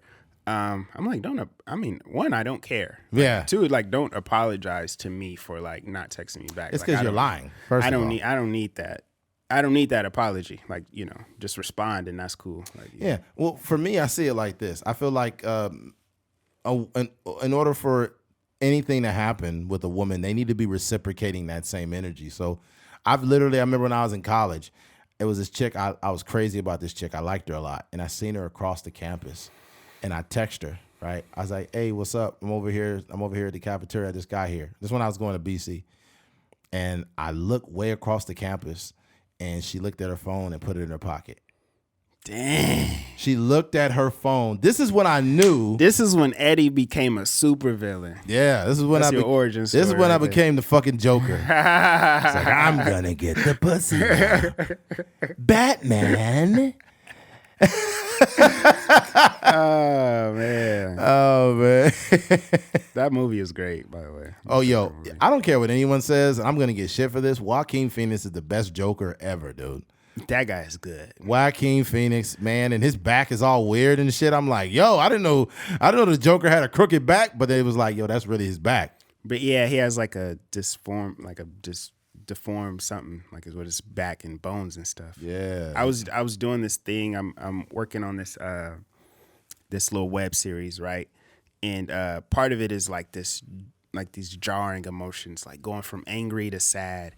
And when I was doing it, when I was acting the scene out, like I get really angry and then I have to cry, right? And I can cry on cue, but it takes a minute. But what I realized is that when I was doing it, it was probably going to take like a good 3-4 minutes to actually like lower all of that testosterone and then be able to cry. So for Joaquin Phoenix to be like, ha, ha, ha, ha, ha, and then go straight to like this stale face is amazing, you know. I'm just saying, just to say like how difficult that is in real life. Great fucking film. Mm-hmm. I'll say this to kind of end this conversation about women leaving good dudes. I think there's a fear that women have too. I think that they'll be with a good dude, and this is not all women, but there's a lot of women that do this fucking shit. There are women that will be with a good dude and they not really as stimulated. But what happens is when they go to the bar with their homegirls or they go out on an outing with their friends, there are men approaching her that are taller than her husband, more attractive than her husband, probably make more money than her husband, and they're approaching her. And women have a fear that they will spend their best years of their life being married to someone that doesn't stimulate them. They rather take a risk by divorcing a great dude so they could be out in the world and find a guy that they think is going to stimulate them. When the only thing he going to stimulate is your pussy. I hate to say this, but ladies, if you divorce a good man and you go out into the world, you got options. You got a lot of suitors. You could fuck a lot of the dudes that you always wanted to fuck. But here's the issue. They're going to fuck you and that's it. I think there's a lot of us out here that are afraid to settle. And they're afraid to settle with a person that, you know, maybe they think they can get a 9, but you know, the person they're dating is like a 6.5, 7. Yeah. You know what I mean? And I think that's a huge fear for a lot of people. And that's in the looks department, that's in the economics department. Right. There you go. And I had this idea, right? Like back in the 70s and 60s and 80s, even early 80s, a lot of music was played live, right? Mm-hmm. And they would consider that to be like the peak of music, right? Right. They had guitar players in the studio and there was no auto-tune and all these different things, right? And there was something amazing about like the imperfections of music. But now today, like everything is perfect, right? Everything is in time. That every single note is pitched perfectly correctly. And there's very rarely any like live music. So it's kind of comparing it to like people's desire now. I think they're like people's ears are more receptive to that like the offbeat or the miss note here or there. And I think that's what happens like in relationships. Sometimes something is just too perfect and they just desire this imperfections in their relationship. They desire a screaming match every now and then. They desire being yelled at. They desire like you know, a little bit of, you know, dysfunction in relationship. Yeah, the dysfunction is more of it's a product of many years of being exposed to these toxic things, and women don't even know why they are attracted to certain men like that, you know, but they feel like all these guys are toxic. And I'm thinking like all of the people that I hang around, the men that I know are not like that. They're perfectly regular, functional guys. It's just the fact that you've been led by men who have not done a great job, and you've used that as a metric for the type of men that are out here, when that's just not it. You know what's also interesting? You kind of hinted at it earlier, is this idea of like the guy. I think the guy, it's up to them as well to kind of see these behaviors in their woman early on. True. Because you don't just turn into this girl that's like, oh, I'm just tired of this perfect man. There's probably some things that you've seen early on when you guys were in the dating phases, or when you guys were in the first few months of, being in a real relationship. Certain red flags that you've seen where maybe she commented on a relationship in a certain way. Or, you know how it is. Like you see a podcast with Aisha Curry and she's like, oh, I wish I had, I wish other men looked at me in that type of way. And y'all having a conversation then about it. And she's like, yeah, I completely understand what she's saying. Like sometimes like I wish this, and then you just like, oh, okay, this is, you just kind of throw it to the wayside because you like, we cool, we in a good relationship. We not really arguing or nothing like that. I think I feel really bad for women in a lot of ways. One of them is social media has done a fucking number on women in society. Like it just like the thing about it is, like I mentioned, women being scared to, being afraid that they're gonna waste the best years of their life on a man who was a great guy, but he's not stimulating them anymore, or he's boring or whatever. That's coming from a comparison in social media. I think a woman back in the 90s and before that really didn't have this much of a problem. But it's when you have a bunch of men on the internet affirming your body and how you look on the internet, and they're attracted to you. And when you go out, you have other men affirming you and they're attracted to you. And then you got your homegirls are putting flame emojis under your pictures like, girl, you are so fine. And then you look at this whole world of people who are giving you attention. And you value that attention over a man who loves you. When I think about that, in my adult life, outside of like social media, I don't even know where you run into women, right? Because I'm here in this studio the majority of my day. If there was no Instagram, if there was no Facebook or nothing like that, like I don't even know. I see women in the elevator every now and then, but outside of that, I don't even know. Like, so to your point, just the access and the comparisons that you see the guy on Instagram that is working out a lot, or the guy that's driving a nice car, or the one that's career is booming, or owning a business, all these things. So it's just so much more access and so much more competition if you view it in that way. But I think at the end of the day, man, like I would hope that everybody just learns to love what you got going on, because the grass is not always greener. As much as that is a cliche, the grass is not always greener on the other side. Like if you got something solid, hold on to it, man. 100%. A lot of people treacherous waters out here. A lot of people that are divorced probably shouldn't have been divorced. Yeah. It's just that, it's low key like a rough patch that you probably could have, dealt with, went to some therapy and got it figured out. Because a lot of times, like, what happens in relationships is that people, they therapy is cheating, right? And I'm not even trying to be funny. Like, yeah, we've seen it. If they say there's a little bit too much arguing, or maybe your partner is gaining a little bit of weight, or whatever the case may be, they taking that as a hint to, like, emotionally detach and then go cheat on some. Cheat with somebody. I seen an else. article. A woman wrote an article how cheating helped her marriage. See, I swear to God, Yeah. She said that cheating helped her marriage. She said that it allowed her to, like, have a change, and eventually when she decided to be faithful again, that she, it just gave her a change of pace. And it's like, people will never admit this type of stuff, but it's crazy. Oh, before the podcast, me and Keith chose to forego this, but we'll just mention it real quick. There was a woman that literally was on her deathbed, right? She was on her deathbed, and the doctor had given her 9 months to live. And her husband, basically her dying wish to her husband that she had been married to for 10 years was that she wanted to have sex with her ex-boyfriend. She wanted to have sex with her ex for one last time. This is a true story. This is literally, it's all over the internet. And the guy was just in shock that his wife of 10 years would basically tell him that she wanted to have sex with her ex one last time. And I was just like, what the fuck? It's the landscape we living in, man. Like, yo, and we never hear these stories about women. Like, because I think it's, like I mentioned, it's criminally underreported. You know, when a man can't keep his dick in his pants, everybody gonna know it. Yeah. Everybody gonna know it. Mm-hmm. You know, but nah, man. Ultimately, I'll say this. I just think as a collaborative, we need to do better. I think that as men and women, we need to understand this idea of better that we create in our minds. It's really not. It's not out there. It's not out there. I think a lot of women that just are leaving good dudes, they're leaving them because of the idea of better. Yeah. Like the idea of, you know, this other dude that's 6 foot, but your boyfriend, your husband's 5'8". This dude's 6 foot, and he drives a nicer car and makes more money.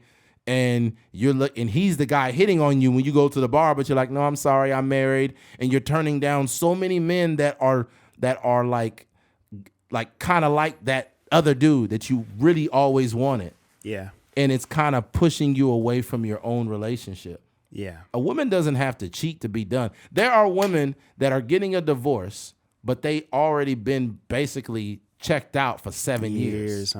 7 years, they already done been like, I don't love this person no more. Mm-hmm. I'm just with them. Yeah. Or you may have had kids and you just kind of trying to make it work till they get old enough to kind of function on their own and handle a divorce or something. Yeah. That's crazy. Oh man, it's terrible. Yeah. But yeah. Let me run to the restroom. Which one you doing next? Next, man, I'm about to move on to the lady at the laundromat. Oh, okay. Yeah, I'll run to the restroom. Go ahead and handle that, man. Come on in. Switching gears. Being racially oblivious. Now, me and Keith have had a brief conversation of something like this before. But just yesterday, I was taking my work clothes over to the laundromat because that's where I wash my work clothes. And there's a older white woman that works at this laundromat, and she basically randomly just told me, how do I know if a black guy likes me? And I know this sounds fictitious, but I swear to God, I swear my right hand that this lady literally asked me, how do I know if a black guy likes me? Mind you, this lady is like 53 years old and recently divorced. And I was just like, instead of like shooing the question away, I was curious as of why somebody would just pick me and ask me this fucking question. If you remember recently, I mentioned the lady like going off on me at the laundromat. This is the same fucking woman, by the way. But yeah, she says, how do I know if a black man likes me? And I'm thinking like, what? I was like, we're just like everyone else. Like we're not so culturally different that we're speaking a different language. If a man likes you, there's certain behaviors he'll display, and you're going to know if he does. He's like, I don't know because, you know, I didn't grow up with black people, and, you know, I don't really know what it's about. And I'm just like, oh, my God. Like, this is one of the issues with the world is that if you grow up in these pockets where everyone looks like you, it can hurt you when you get older. You know, it doesn't matter if you're black, white, Mexican, whatever you are. When everyone looks like you, and then you go out into the world and you are a part of this mixed like group of people, now you have to learn how to coexist. So she asked me that question, and I'm thinking like, where is this question coming from? And this is not the first odd question I've had from like a white person. And it wasn't based in racism. It was based in just being completely fucking oblivious. Mm-hmm. You know? And after talking to her, she's like, yeah, I'm recently divorced. I've been split up now for like 8 months. I was married for 20 years and, you know, whatever. I'm thinking like, what the fuck? And then she started telling me like, I have an idea of what he wants. You know, I don't have a problem with that. So basically she wants to fuck him, right? Yeah. So this is the thing, man, that when people are married, there's a certain part of their life. And matter of fact, it was their second marriage. Oh yeah, you did say that. Yeah, so second marriage. So I'm like, I'm starting to think like, yeah, lady, you need to just like give up on marriage now. Yeah, you strike out 2 times. I think you should be. Here's the problem. This makes my point kind of about the last thing we talked about. She's 54 years old, and I think when people are married, they have like this curiousness, mm-hmm. and like the curiosity comes from being in a marriage and not feeling fulfilled. and you have all these thoughts of other people. Yeah. Like, I wonder what it's like to be with a black man or to be with a Mexican or an Asian, or you start thinking about all this stuff because you never had these experiences. This is why I don't frown on women who have a hoe phase, because at least they got that shit out the way. If you in college and you have a hoe phase, I'm not going to shame women for that, because now, at least when you get older, you realize that you've had those experiences and you know what it's about. But when you're a woman that's married for X amount of years, you got all these curiosities and you're unfulfilled. And now when it's time to go out into the real world, you're like, how do I know if a black man likes me? That's a wild You question. sound like a fucking teenager. Yeah. You know how odd it is You're being almost stuck in that age you got in your first relationship. Yes. Bro, you know how odd it is to be 37 and I'm talking to a 54-year-old woman about how does she know Relationships and if a black guy likes her? yeah. I'm just like, this is what I want. I'm like, you know what? Just give him some pussy. I don't Just know. let that man smash. Just give him some pussy. I don't know what to tell you, ma'am. Okay? If I'm getting asked that question, I'm like, honestly, I'm having this conversation, but I don't have advice for you. No. Like, you got much more life experience than I do. You've been in 2 marriages. Yeah. You've been through 2 divorces. And, I don't really have anything to offer you in the relationship world. Yeah. She's like, well, he has my number. I have his number, I'm thinking like, lady. Like, I want to tell the lady, I just said, all I told her is be safe. Just whatever you do, just be safe. If you're a grown woman, you know what to do. Yeah. And she was like, I mean, but I. And I'm like, oh, God, I got to She walk just her. want to keep talking about it. Yeah. And then you chose me. You just walk up to a random black guy and said, how do I know if a black guy likes me? I'm like, You know what? I like the conversations from like non-black people that are about something relevant outside of my skin color. 100%. I have a Hey Arnold shirt on. So if I'm in the elevator, somebody's like, hey, you used to watch Hey Arnold back in the day? Yeah. And we have a whole, 5-minute conversation. I love about Hey Arnold. Exactly. But sometimes when it's just like, hey, have you heard the new Pusha T album? I'm like, come on. Oh, my God. You just want to find anything black to connect to. Yeah. It's like, fuck, man. Don't like, Yeah. here's the thing. This is what I hate. And I've had this happen with a good amount of white people, bro. And this is not to shame white people. This is just to give you background on like what we see from our vantage point as black men.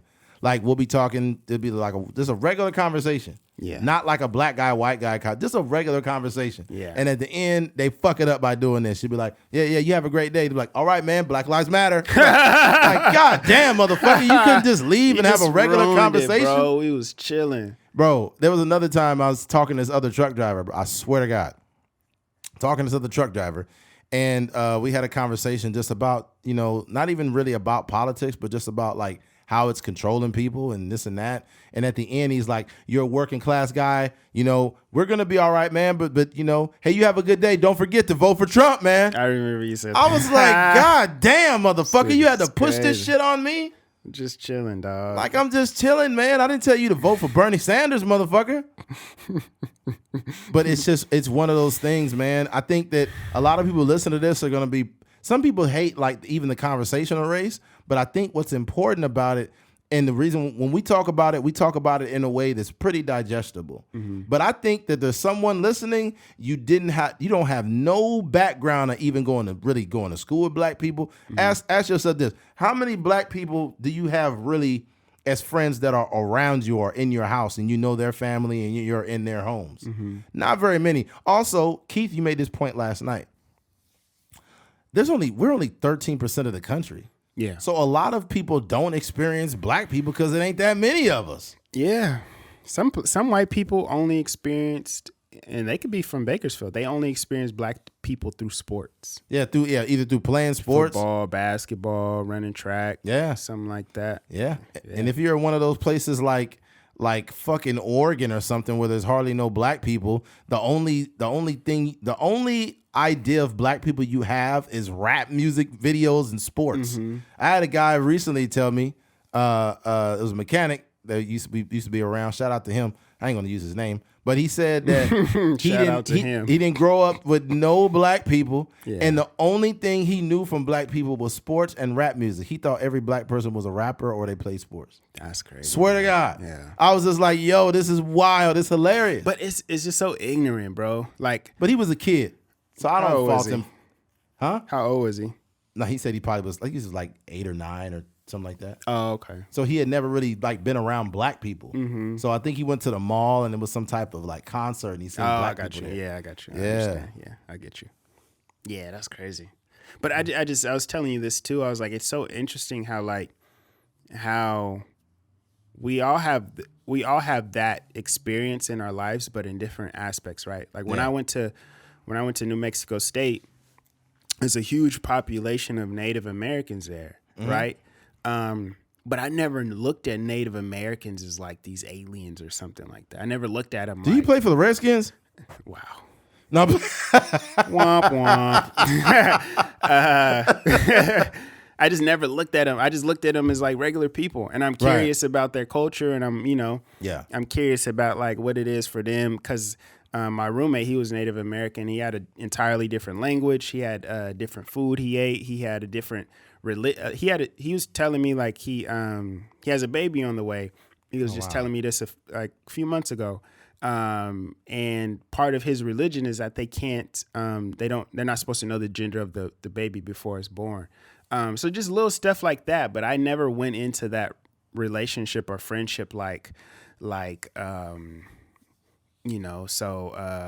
what's your favorite football team? You know what I mean? Or like what's your favorite baseball team? Or, do you smoke cigarettes? Those like I just never looked at like people in those that way. like archetype questions. Mm-hmm. Yeah. Nah, the thing about it too is you got like a lot of black people that have this going on. Like if and it's back on us too, because if you're a black person that's not around a lot of white people in your life, because there's some southern states where you could grow up basically segregated. Mm-hmm. You don't really experience like cultures outside of black teachers and black everything. And then you come to California and you just see it's a lot of white people, Latinos, whatever, and you're just lost. Mm-hmm.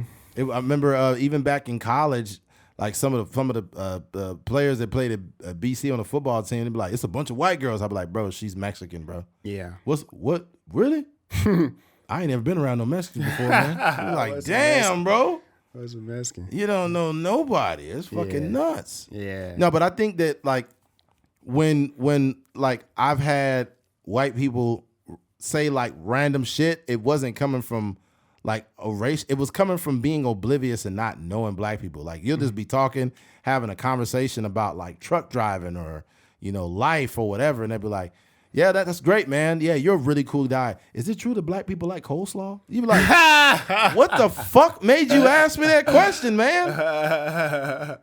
Yeah, and it happens a lot. That's hilarious, bro. And it can happen with black people too. They'll be talking to their coworker Jose. They'll be like, yeah, Jose. So like, is your family legal here? Or it's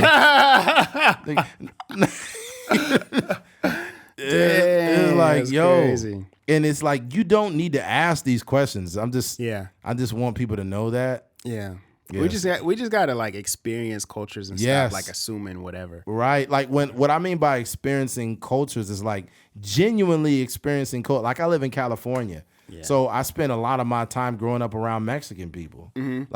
Like Mexican, white, Filipinos. That's pretty much it. That's California right there. It's and when you go to like up LA north, you might get some more diverse Asian cultures, like Samoans. And up north, like in the Bay Area. Area. Especially Sacramento. I think it's a lot of like Samoans, Polynesians, Russians. A lot of Russians out there too, and Sac. And then down south for like LA, you do got some Koreans out there. Got a whole Koreatown. Yeah, Koreatown, Chinatown. Armenians. A whole LA got everything. Yeah, they got everything. Yeah. But even in our own culture, there's like certain diversities that we need to just experience. Like one of my good friends, TJ from New Mexico State, like he's from Ghana, right. And I learned a lot about Africa from him. You know what I mean? And he's kind of telling me, like, dispelling a lot of stereotypes. Like, yeah, my friend is rich out there. He's my friend. This person is a prince, and this person is on the money, and right. all these different things. Like, we're not doing bad. Like all of his siblings are scholars and stuff like that. Like, yeah, yeah, that's true. You can experience someone's culture just by sitting back and really, really caring about it. Like, shout out to Nathan Smith, man. Nate walked into the first time he had a podcast, he was walking in eating soul food. Yeah. But it's like, Yeah. but it's not because he's trying to try to be cool in front of black people or some shit. It's just Nate, bro. Like No, Nate, it's just him. Nate does he hardly have? Does he have any white friends? His brother, maybe. Everybody is black. Yeah. Like everybody, your brother, everybody else is black. Yeah. Nate's a great guy, but he's pretty much immersed in the culture. His Yeah. girlfriend's black. His girlfriend's black too. Yeah.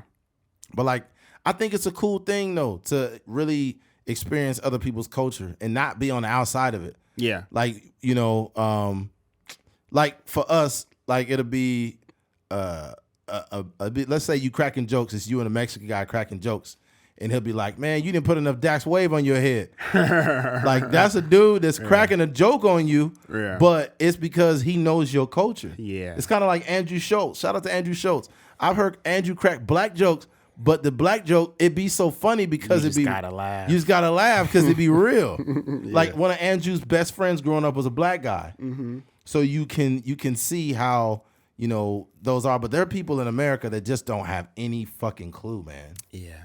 They don't have no clue. Mm-hmm. Like I was I forgot what the page is called. It's on Instagram, but you'll follow. It's like I think it's called Mexicans Be Like.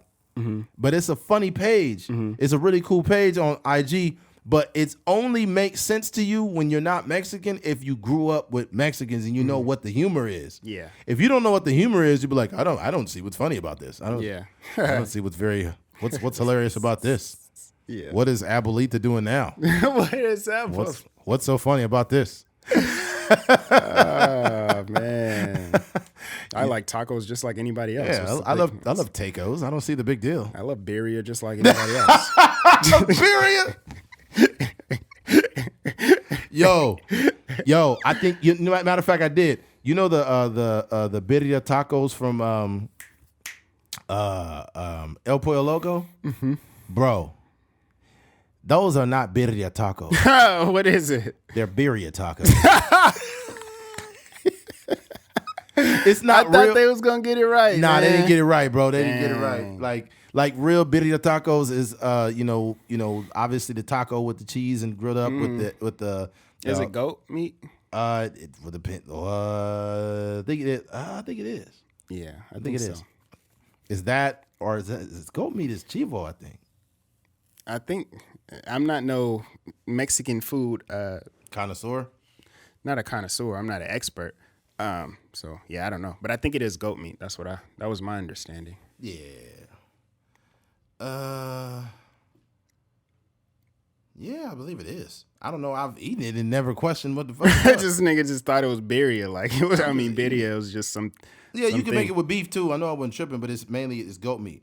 My homie every day used to bring a burrito to work. We used to split it in half. Shout out to my homie Alvaro, man. Every day it'd be something different in the burrito. It'd be chivo, or it'd be lengua, or it'd be steak, or it'd be chicken. Every day, every day. And Alvaro would be looking for me to split the burrito in half. Yeah.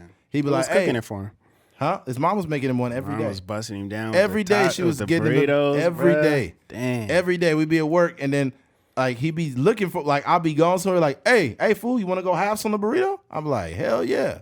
Yeah. Many people have eaten half of his burrito. It is very tasty, by the way. Yeah. It'd be some moms, like some Mexican moms that like they just cook so good it tastes better than whatever restaurant you go. Yeah. And you like, dang, it's fire. There's all kind of different stuff in the burritos. Like I think, well, I don't know if it was in there. What do you say it in Spanish?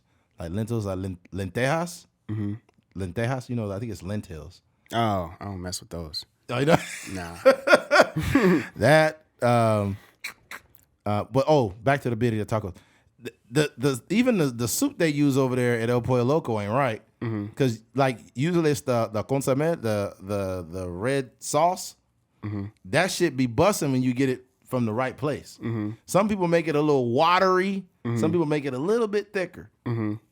But You gotta have the right consistency. you got the right consistency. You're gonna ruin the taco, man. Yeah. Yeah. Like, yeah, it's so many ways to like understand someone's culture, and even on the outside. Bro, sorry to cut you off. There's this girl I know. Her name is Bianca. I think she's like half Mexican. She lived out there, like where I went to school and stuff like that. And there's this dog. It's like a naked Mexican dog. Really? Yeah. And the pronunciation, I'm gonna see if you could pronounce. Oh, I put naked Mexican and all kind of porno. I didn't mean to do that. It just popped up the old stuff you already searched for. Here it is. Let me see. Hold on real quick. See, I forgot. Hey Arnold had his black homeboy with the high top. Yeah. Where's the name at? Hey Arnold. I'll just see if you could pronounce that word by the Wikipedia. Was it? Oh wow! Yikes! And this is a Mexican. You sure it's a Mexican dog? Yeah, that's the definition. Underneath it says Peruvian hairless dog. There's another one. It says Mexican. It's Jolo eats culin. Fuck. Because I think the X is almost like saying like, you ever knew somebody named Xochitl? Mm-hmm. Xochitl it starts with an X. Mm-hmm. But this is with an X, and it's like Jolo eats kuntli. Soloinskli. I can't even pronounce Schenectady. that. Yeah, I can't even. Wow. Goes back to 3,000 years. Mentioned these strangest hairless dogs. I think there's the context behind these dogs. I think that somebody on TikTok, I think they said that back in the Mayan days they had these dogs. Probably so. Shoot. Could be wrong. Yeah. Yeah. Dang, that's crazy. I'm looking at it now. Yep. Origin. Coated and hairless. Yeah, they look, because I seen her dog on on her story, and I was like, it looked like it was a baby, so it kind of looked like a pit, but I was like, this mug is like, it don't got no hair. Like, what's the deal? And I asked her what kind of dog it was, and then she typed it out, and she sent that, and I was like, I don't know how to say that. You got to like announce that or enunciate that to me, because I don't know what that says. Let me see here. See, I knew it. Boom. See, this is the thing. I heard somebody say this on TikTok, and this is why I pulled this up too. It says the name of the dog, and I'm not gonna keep butchering it. God of lightning and death, or dog, has stored ancient past. With the history going back more than 3,500 years, dog played a significant role in the pre-Columbian life. Yep, to the ancient Aztec and Maya. Damn it! What's up with your phone? It's these damn, these pop-ups they come up on there? Mm-hmm. These motherfuckers don't want to give you nothing for free. They want you to subscribe to their bullshit. Yeah. Subscribe now. Mm-hmm. Don't you hate them pop-ups when you watching porn? You be like, damn, you ruined my video. Fuck. I was just about to nut. I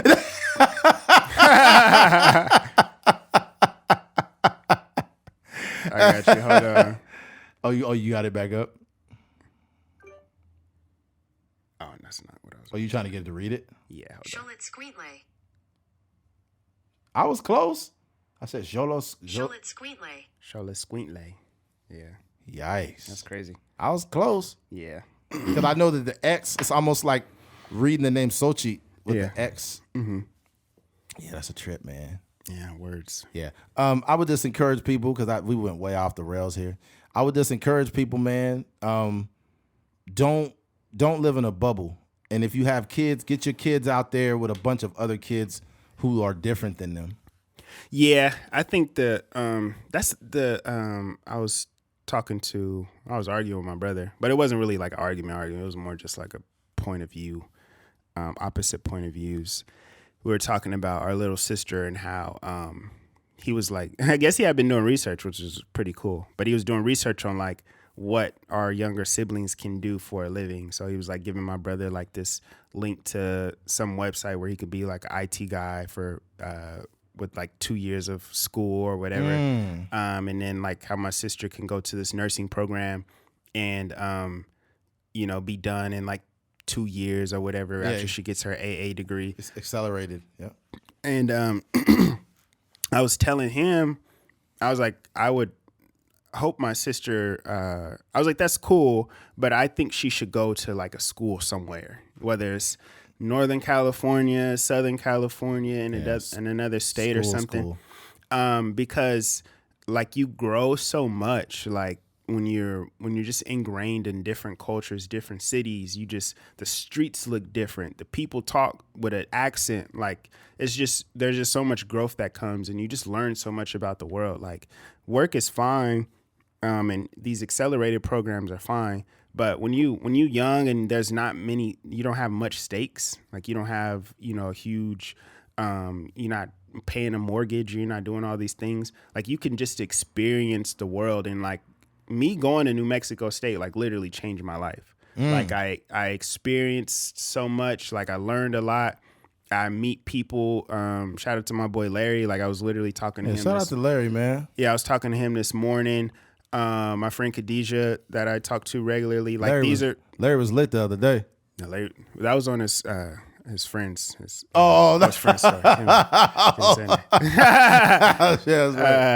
But yeah, I have so many like friends that I genuinely keep in touch with. Like if I touch that, and my friend TJ that I just mentioned from Ghana, like these are people that I like communicate with regularly. That are like we have lifelong bonds and stuff like that. So I think that so that's basically what I was telling her. So kind of going back to the idea of like living in a bubble, like if you have an opportunity to just see stuff, like go like visit, you know, places where people don't look like you, and you just like ingratiate yourself into these cultures. 100%. And just live, breathe the air out. You don't want to be the 54-year-old person that says, "How do I know if a black guy likes me?" Yeah, exactly. You ain't been nowhere. Yeah. If a black guy sends you the eggplant emoji, he like you. He's like, yeah. Yeah, that'd be It's crazy. just not. It's just, and like you were, I don't know if you said it, but you were telling me like, it's not much different from anybody else. Yeah, we're just like, regular black guys. people don't spit game different than nobody. No. Yeah. There's some cultural differences. Obviously, there's like we're very like it's more nuanced than us just being a regular guy, but we're still regular guys. I wonder, like back in the day, like one of the first black dudes to mess with like a white woman. What if he was like, "This is for slavery"? They didn't give me my 40 acres and a mule. I could only imagine like how crazy an image it would be to have all these freaking you know how they be having the pictures with the lashes. Yeah, on that's his back? terrible. Yeah, And he just dicking down a white girl. Oh man, Every stroke is for every slash on his back. he's like, "I'ma got you like Massa got me." Oh man, that's crazy. Man. Yeah, that's wild. Yeah, these jokes, we got to stop joking about slavery, bro. Can't be joking about We done slavery. got Martin Luther King. I remember you said something about Martin Luther King about, how he was unfaithful to his wife. A lot of people don't know that he was stepping out on his wife back in the day. And a lot of people don't know that Martin Luther King had a white girlfriend before he met Coretta Scott, which is nuts. Yeah. Like, I want to marry a white woman someday. I want to create a world where I could find a white woman. I need a woman who looked like Hillary Duff. I want a Becky, but my people won't accept me if I do so. This nigga Martin Luther King got bars, yo. Straight bars. Oh man. Oh man. That nigga Martin Luther King. Shout out Martin Luther King, man. Oh man, that's crazy. I want a white girl named Amanda that work at Panda Express. Oh man, That's crazy. It was this TikTok. It was this TikTok I seen. I was fucking dying. And it was these two black dudes, and like they sat down at the table with these two white girls, and the white girls is laughing and shit. And then somebody said, "This is the America Martin Luther King fought for." I was dying, bro. That nigga Martin Luther King be like, I want a big booty sitch. I'm from 55th Street. You imagine if Martin Luther King just went into acting instead of like being an activist? King Kong ain't got shit on me. Oh, the most famous line. 24-hour lockdown shoe program, nigga. I run shit here, you just live here. Oh man. I wonder if he can you imagine Martin Luther King talk like that in just regular conversation? Yeah. My goodness, who ate up all the cereal?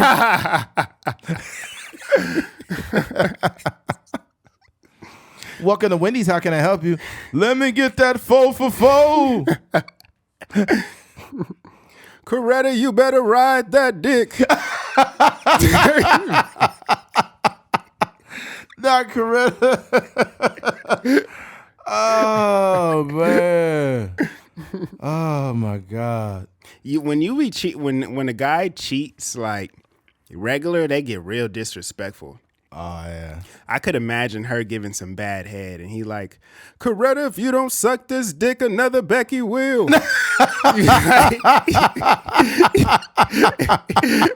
I didn't start the civil rights movement for nothing. You better throw that shit back. Oh man, we're gonna get canceled. Yeah, this shit gonna get. They gonna take this shit straight off of YouTube. This shit gonna get flagged. Dang. They gonna flag us for racism against our own people. We can't crack a joke. Jesus Christ. Man. It's Martin Luther King, man. We love him. Oh man. Yeah. Yeah. Oh man, that took a long. Yeah, we gotta switch the topic. Took a bad turn. We gotta switch the topic, man. Rest in peace, Martin Luther King, man. Yeah, We appreciate you, man. brother. All right.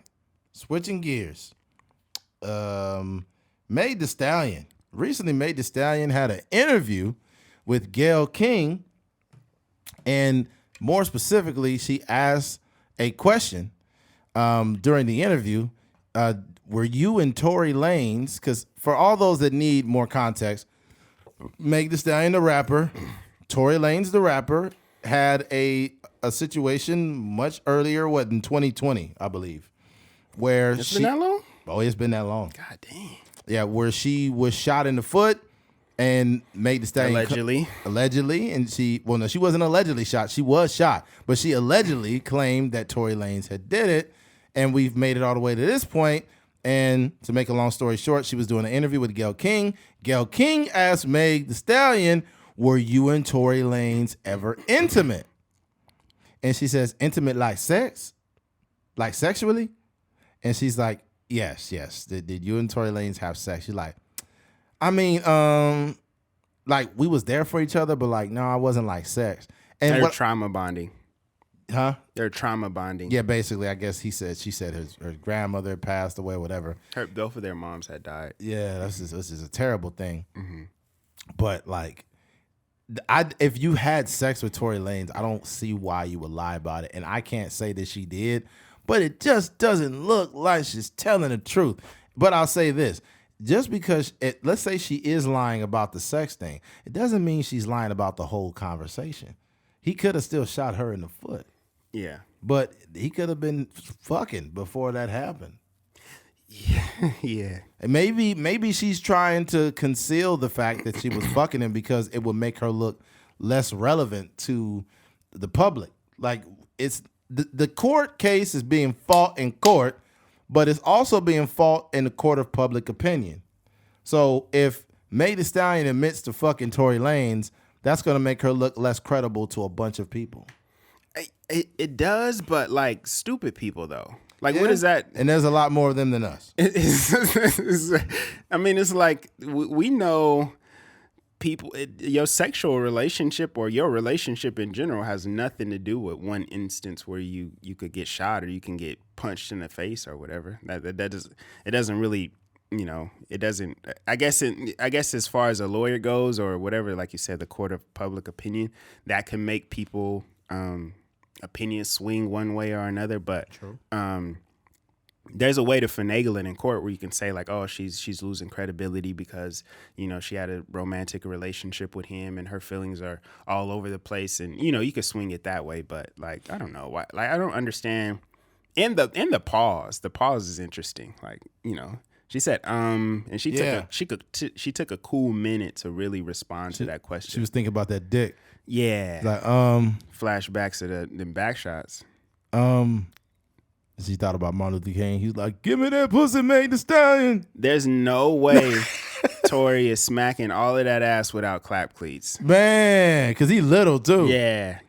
He got it. Man, Tory Lane's so little, he looked like he'd just jump up on that ass. Yeah. She's supposedly like 5'10", 5'11". Yeah. Meg Thee Stallion is built for a man like me. Yeah. Yeah, like dudes my size still look normal with Meg Thee Stallion. Mm-hmm. You know, but Tory Lanez, that guy is like 5. I think he's like 5'5" or something, like 5'6". He said he's 5'7".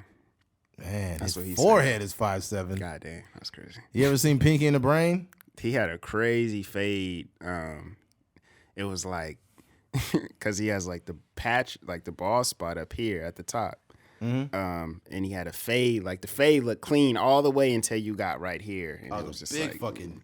yeah, it just looked crazy. The thing about it, dude, is like a lot of men are just super uncomfortable being bald, and it's okay, man. And he was pulling off the bald though. Yeah, his head, he has his head is shaped pretty, clean for a baldy. Yeah, he just wanted hair. People like hair though. Hair is cool. You can stylize it and stuff like that. Man, I don't look, dude. I haven't had hair in quite some time. Mm-hmm. I mean, I do have hair, but my hairline's fucked up. So it's like, why would I want to?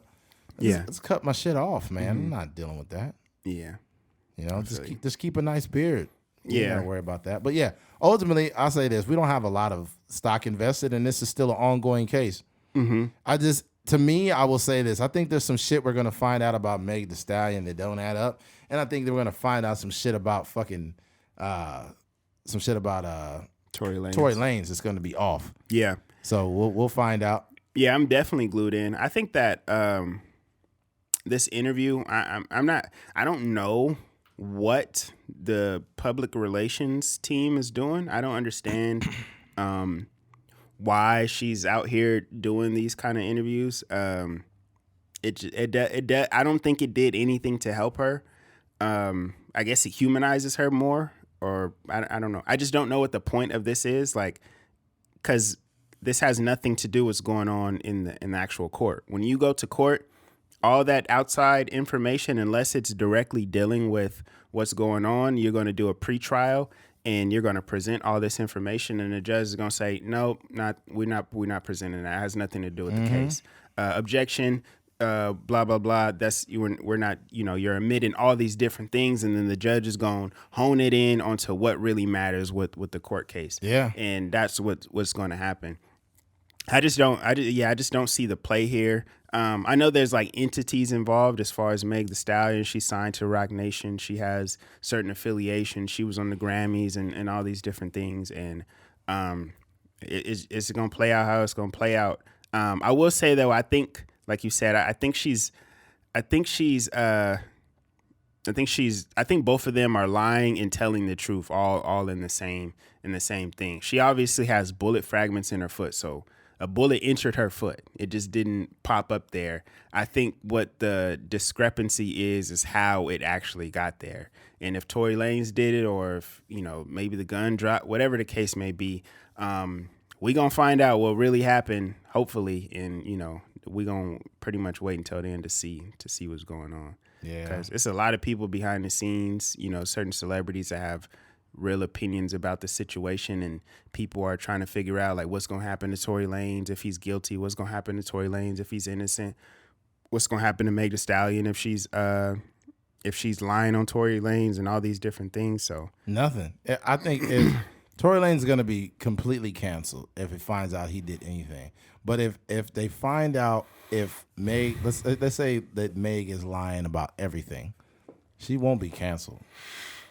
Yeah, it'd just be another day. It's be another day. Yeah. She's still going to be able to do her thing. People be like, we support you, girl. We love you. Yeah. This also doesn't have, but this also doesn't have anything to do with the overall narrative of like women-men relations, right? Yeah. Because sometimes they'll take this instant and be like, see, exactly, that we should always believe what people say or whatever. It's like, no, this is a specific incident where it played out in court just how it should be. And he was found guilty or he was found not guilty, and that's how it should be. Not these are accusations and we should believe them right off the bat. That's a fact. That's a fact, Jack. But yeah. Where we at, dude? Almost 2 hours. Almost 2? Let's knock one out real quick. We got one more. You got Elon. Oh, okay. Switching gears. Elon Musk just bought Twitter for $44 billion. Right? A lot of people are mad. A lot of people are, happy. And I don't even feel any type of way. It never stopped my day. I just was like, Elon bought Twitter. All right. Is he going to turn it into Tesla? I don't know.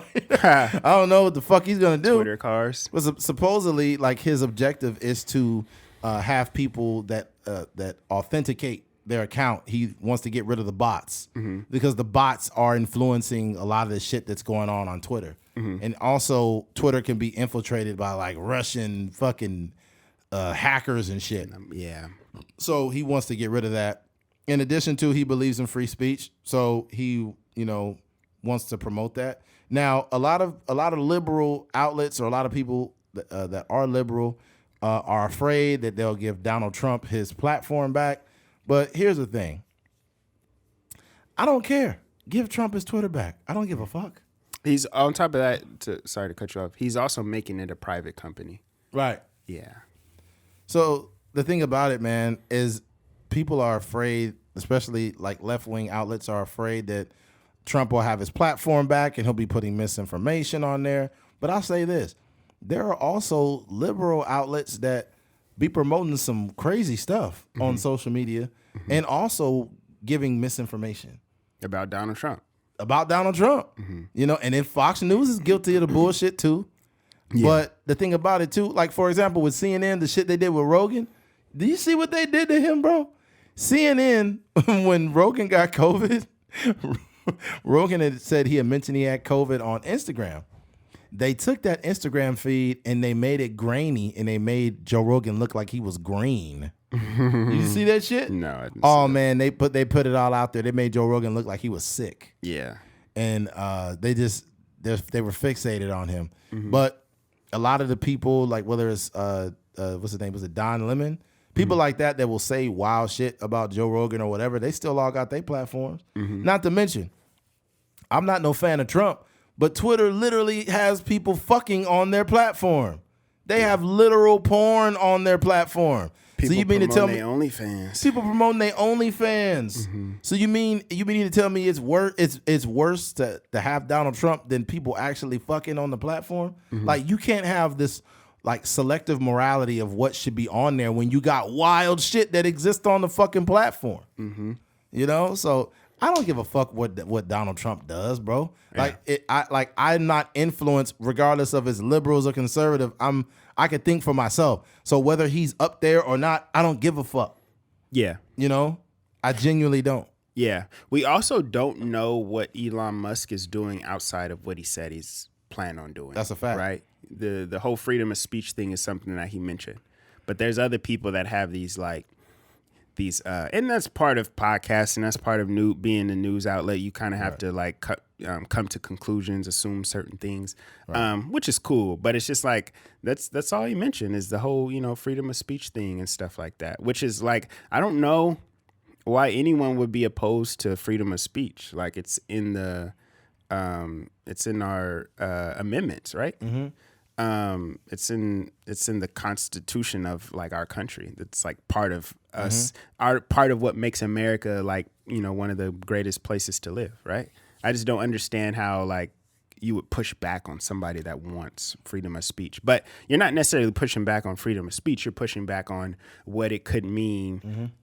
Somebody saying something that you don't necessarily agree with, or that pushing you don't back on your narrative. Yeah, exactly. Pushing against your narrative. Yeah, and I also think like, bro, it's social. It's Twitter. It's not like these people aren't. Elon Musk is not walking into your house. Elon Musk is not intruding on your friendships or your relationships or your family or whatever. Like this is just a social media, bro. Like if you don't like what's going on there, then you can delete the app. Yeah, that's true. Yeah, as soon as they reactivate Trump's Twitter account, he gonna be like, "Hi, hello guys, I'm back. COVID was a hoax. It was fake. Yeah. They took me off Twitter. They took my votes. Thank you, Elon, for bringing me back. Elon is a very fine person, very fine man." Alex Media said that Donald Trump speaks in like bullet points or something. That's hilarious. He said he'd be like, "Very fine, great people, fine, awesome, very fine person." He got 2 adjectives. Yeah. Oh man. Nah, but yeah, it's just like, I think also a lot of this stuff is above us, right? Like when you hear about guys like Warren Buffett buying like the BNSF train company, Saw as a play there. Twitter and all these huge acquisitions, like Facebook buying Instagram and all this kind of stuff. You're like, bro, a lot of this is just out of our wheelhouse. Yeah. We shouldn't. I mean, we can form an opinion just because that's what our job is, I guess, as podcasters, news outlets and stuff. But some of the stuff, when people are invested in it, so much so like these Twitter heads or these Twitter hands or Twitter fingers, you got to realize like this is above you. You know what I mean? Like just kind of stay in your tax bracket. Yeah, stay taking pictures of your ass on Instagram. Yeah, exactly. That's as far as you should get. Just keep taking them pictures of your ass. Yeah. It also annoys me the people that are like, Elon Musk just paid $44 billion for Twitter and there's homeless people walking around. Oh, motherfucker, you ain't even giving away a sandwich. Yeah. Man. Oh, yo, I seen something hilarious the other day on TikTok. I just got to bring it up. There was this black dude was giving this homeless white guy, he was giving him $10. Mm-hmm. And this is why I brought up race. He's giving the homeless white dude $10 and he's like, "Hey, all I need you to say is I'm pushing P." He's like, "Pushing what?" "Say I'm pushing P." And the white dude was like, "I'm pushing P." And the black dude was like, "That's right, you my nigga." And he's like, "Thanks, man. You're my nigger too." Nah. Oh, bro, that shit had me dying. What did black dude do? Like the video ended like after he said that. They probably fought. That shit was hilarious. Yeah. He said, like basically he says like he said, "You my nigga." He's like, "I appreciate that, man. You're my nigger too." Hey, I got people out over in the beach. The video just ended. He didn't, he was probably just he was just reciprocating the energy. Yeah, black people got to stop this shit, though. Yeah, you got to stop, like, calling people niggas and expecting them if you don't like it. Then, if you don't like it, don't even use that word towards another culture or another race if you going to do that. Because if they hit you back with the nigga shit. But it was funny is he said that with the R, with the hard R. Yeah. He's like, "You're my nigger too, man. Thanks, That's man. hilarious, dog. Bro, that shit had me fucking dying. This would be some stuff that be happening, like, live on whatever, World Star or whatever, and it just don't be seeming real. Like, I seen this thing, I was just scrolling through World Star randomly, and a bear got hit by a car on the freeway, and it was like loud, like boom. Ooh. And it like rotated like 360 degrees, and it just got it got up and just walked into the woods. Are you fucking serious? God damn. Yeah. Was it a big bear or was it a Yeah, it was big. It was probably, oh wow. Yeah, the height of it had to be like standing next to the car. Oh my God. Yeah, for sure. I was like, God. And it sounded so loud, like poof. Yeah. The bear's like, "Why you do me like that?" Oh my God. Yeah, it'd be some wild stuff, dog. Like if you really trip out on how massive a real large bear is, like a fucking grizzly. I think the grizzly bears are like 9 foot. No, I think they're probably like 8 foot, 9 foot or some shit. Yeah, that's crazy, dog. They're fucking massive, man. They were having this, because, grizzly bears are extinct in California. Mm-hmm. I think the last one might have got shot in Tulare County or something like that. One of the last few that was ever seen. And then a couple like in the Riverside area. But they were trying to reintroduce them back into California, and they were debating on if it was a good idea or not. Because there's some, I think there's some up north, and then I think there's some like still on the East Coast, in like the woods and stuff. But yeah, in LA they have these large fucking cats. I think they're cougars or something. Yeah, they were getting hit on the freeway and stuff like that, huh? They were fucking attacking kids. Oh dang, I didn't hear that. Is cougars? They're fucking. I think it's a cougar. I think That's what cougars do. They attack younger people. They said some of them are fucking huge though. I'm talking about like women. Oh, I'm gonna suck your dick, young man. You a baby. Oh man, I was busting up with I think it was Xavier. He said, "Don't you hate it when you watching porn and the lady like, are you watching porn all by yourself?" Bro, I start fucking dying. Oh man, That nigga Xavier T. Is as much as like, I think he gonna be around for a while because he kind of finds a way to like have a new kind of character. Like the freestyles that he be doing now be so funny to me, dog. He just be doing these like little freestyles on Instagram. I'll be like, yo, this nigga's hilarious. yeah, he's hilarious. Yeah, man. But there was a video where a guy got attacked. I think it was a pizza guy, or can't remember where it was at, but in LA, he was out there and the big ass fucking cougar came out of nowhere. Mm-hmm. And he's like, oh, fuck, run, fool, run. Yeah.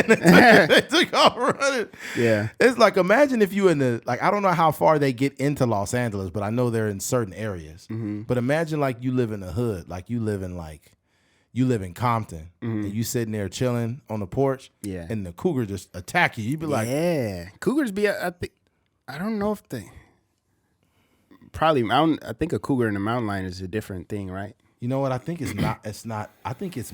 Ooh, I think it's mountain lions. Because it'd be mountain lions up here, like in Hart Park and stuff, roaming around. I said a cougar. I could be wrong. I think it's a mountain lion. But I don't know if they're the same. Mountain lion. You remember the cougar, the car? Yes, I do. Yeah. Mountain lion, and it says, "Yep, mountain lion killed mauling 5-year-old in Santa Monica." God damn. Yeah. See, it's in L.A. That's sad. It's a mountain lion. Bro. These motherfuckers get big. That's so sad. It says, do mountain lions attack humans in California? With thousands of mountain lions in California, we know of only 20 attacks on humans in the last 35 years. More Californians have been killed by lightning strikes in the same period. I mean, but sometimes, what if these mountain lions is like, you know, they do such a good job at fucking them up that you don't find them. It's like, y'all niggas have no idea. We've been dragging motherfuckers in this wood. Bodies. You go down one hill, you might see people from there in the 70s drugging on that motherfucker. Ooh, one time I was walking from the Griffith Observatory, and I was walking, and it got really dark, and it was like when you go to the Griffith Observatory, you have to. The Griffith Observatory is like this astronomy like museum, so they have like different information in there, and like it's like a sunset cool thing that goes on. You gotta go see the sunset because it's just the most beautiful thing. It looks over LA. It's a whole vibe. So we were walking down, and it got dark, and we parked so far away, and there's no light. The only light we had is like our phone. So just imagine being in the woods and pitch black, and you just know there's a trail in front of you, and you can see lights and stars and stuff like that. And then you just hear like, ooh. Oh no. But it was like, it felt like it was close, and we can't see nothing. So yeah, it was wild. It was the most scary. Imagine if you hear that noise like, ooh, and then Michael Jackson. That's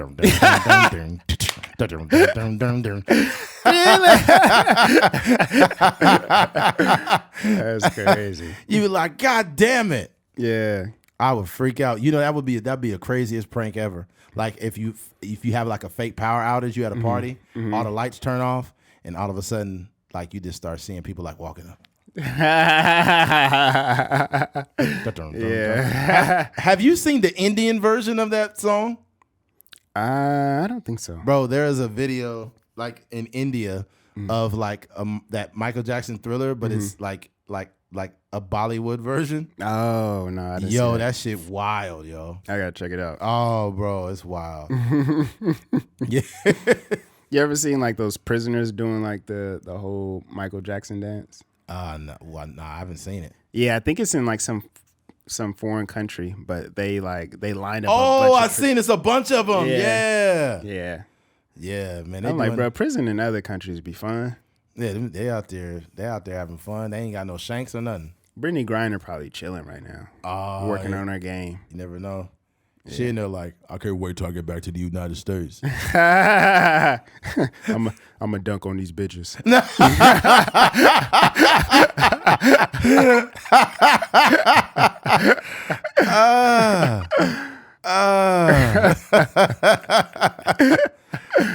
Oh man. I was thinking about I don't know why I was thinking about Peter Griffin when he hit his knee right now. Uh-huh. But he was like,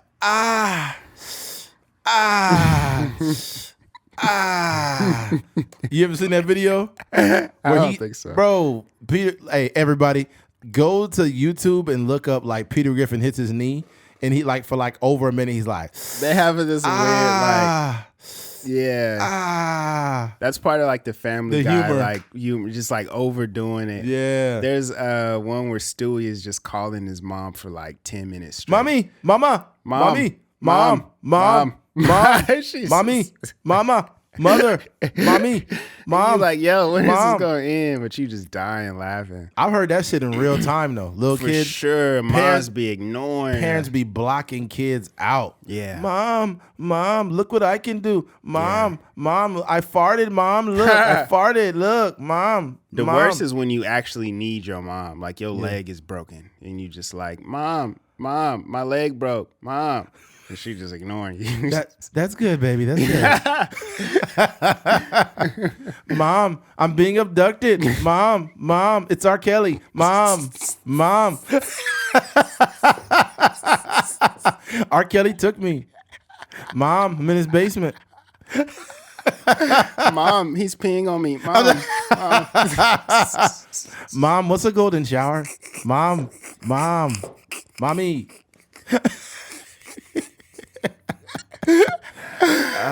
Oh, man. Yo. Speaking of R. Kelly, it's been people with more atrocious behavior. I won't say more atrocious. I won't say that, but I'll say comparable behavior. And literally no one talks about him. Like who? Karl Malone had a baby by a 13-year-old when he was in college. Yeah, people Got her pregnant. People keep trying to like rehash Bring that this. up, It but just- it just dribbles down again. Mm-hmm. It's weird. Like he literally and he denied the baby, and they did a DNA test, and he was the father he was the father of the child from a 13-year-old girl, bro. Yeah. Karl Malone, one of the best NBA players ever. Dang, That's sick, man. that's a wild story. And then his son ended up going to the NFL from that, from the that. 13-year-old. Dang. He has another. I think he just had his daughter got married or something. He just recently had a video of him that resurfaced. So he was all emotional because I don't know if it was a graduation or something. I seen it, but I was like, dang, that's crazy. Yeah, Karl Malone, that's sick, man. That's straight pedophilia. Another one was fucking Paul Walker. And when people think of Paul Walker, they think of like Fast and Furious. Like, yeah, bro, Fast and Furious, man. Paul Walker, rest in peace, dude. Blah, blah, blah. When Paul Walker was 33, his girlfriend was 16, bro. God dang. And he had multiple young girls that he was dating before that girl. And the girl was the same age as his own daughter. Wow. I wonder how old the baby mom was. I don't know, man. I don't know. But Paul Walker, that's sick, man. You're a 33-year-old man, your girlfriend's 16. That's fucking weird. Another one was a dude from 70 Show, Wilmer Villarama, whatever. He was dating a lot of these girls before they were 18. Lindsay Lohan, motherfucking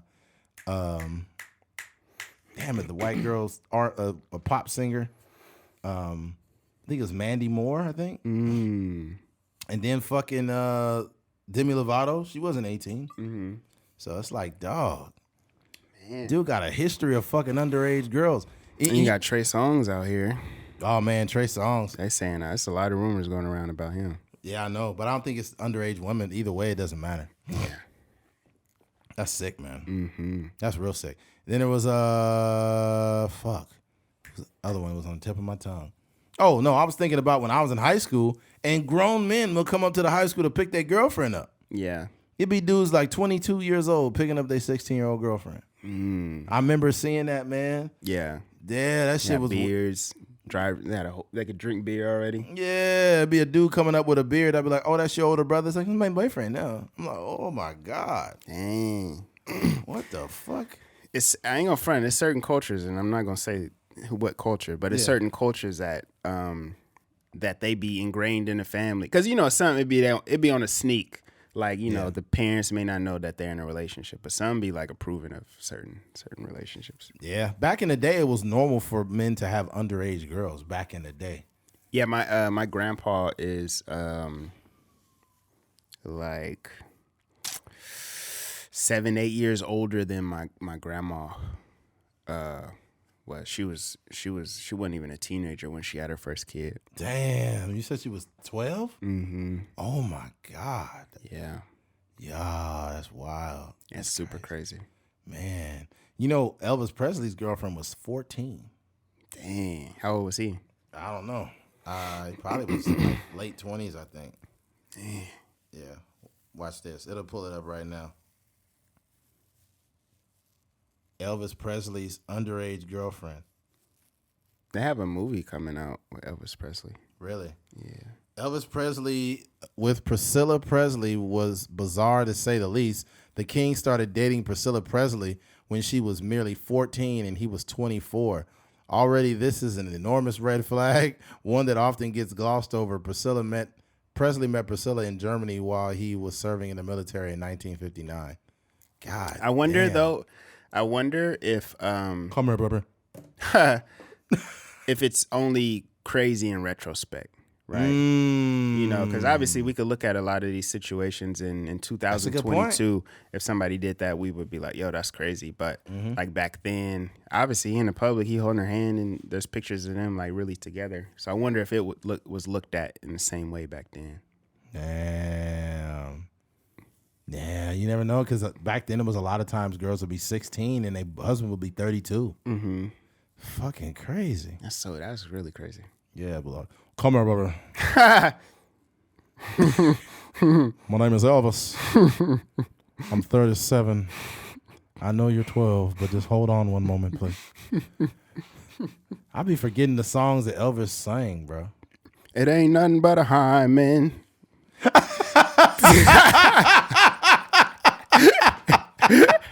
Oh no, we gotta end this podcast, man. We gotta stop this shit. God damn. Oh man. Well, Yeah. if you made it to the end of this podcast, we appreciate you. Thank you for listening to a Trucker's Mind podcast. I'm Eddie McGee. It's your boy K Fings. We're out of here. Peace.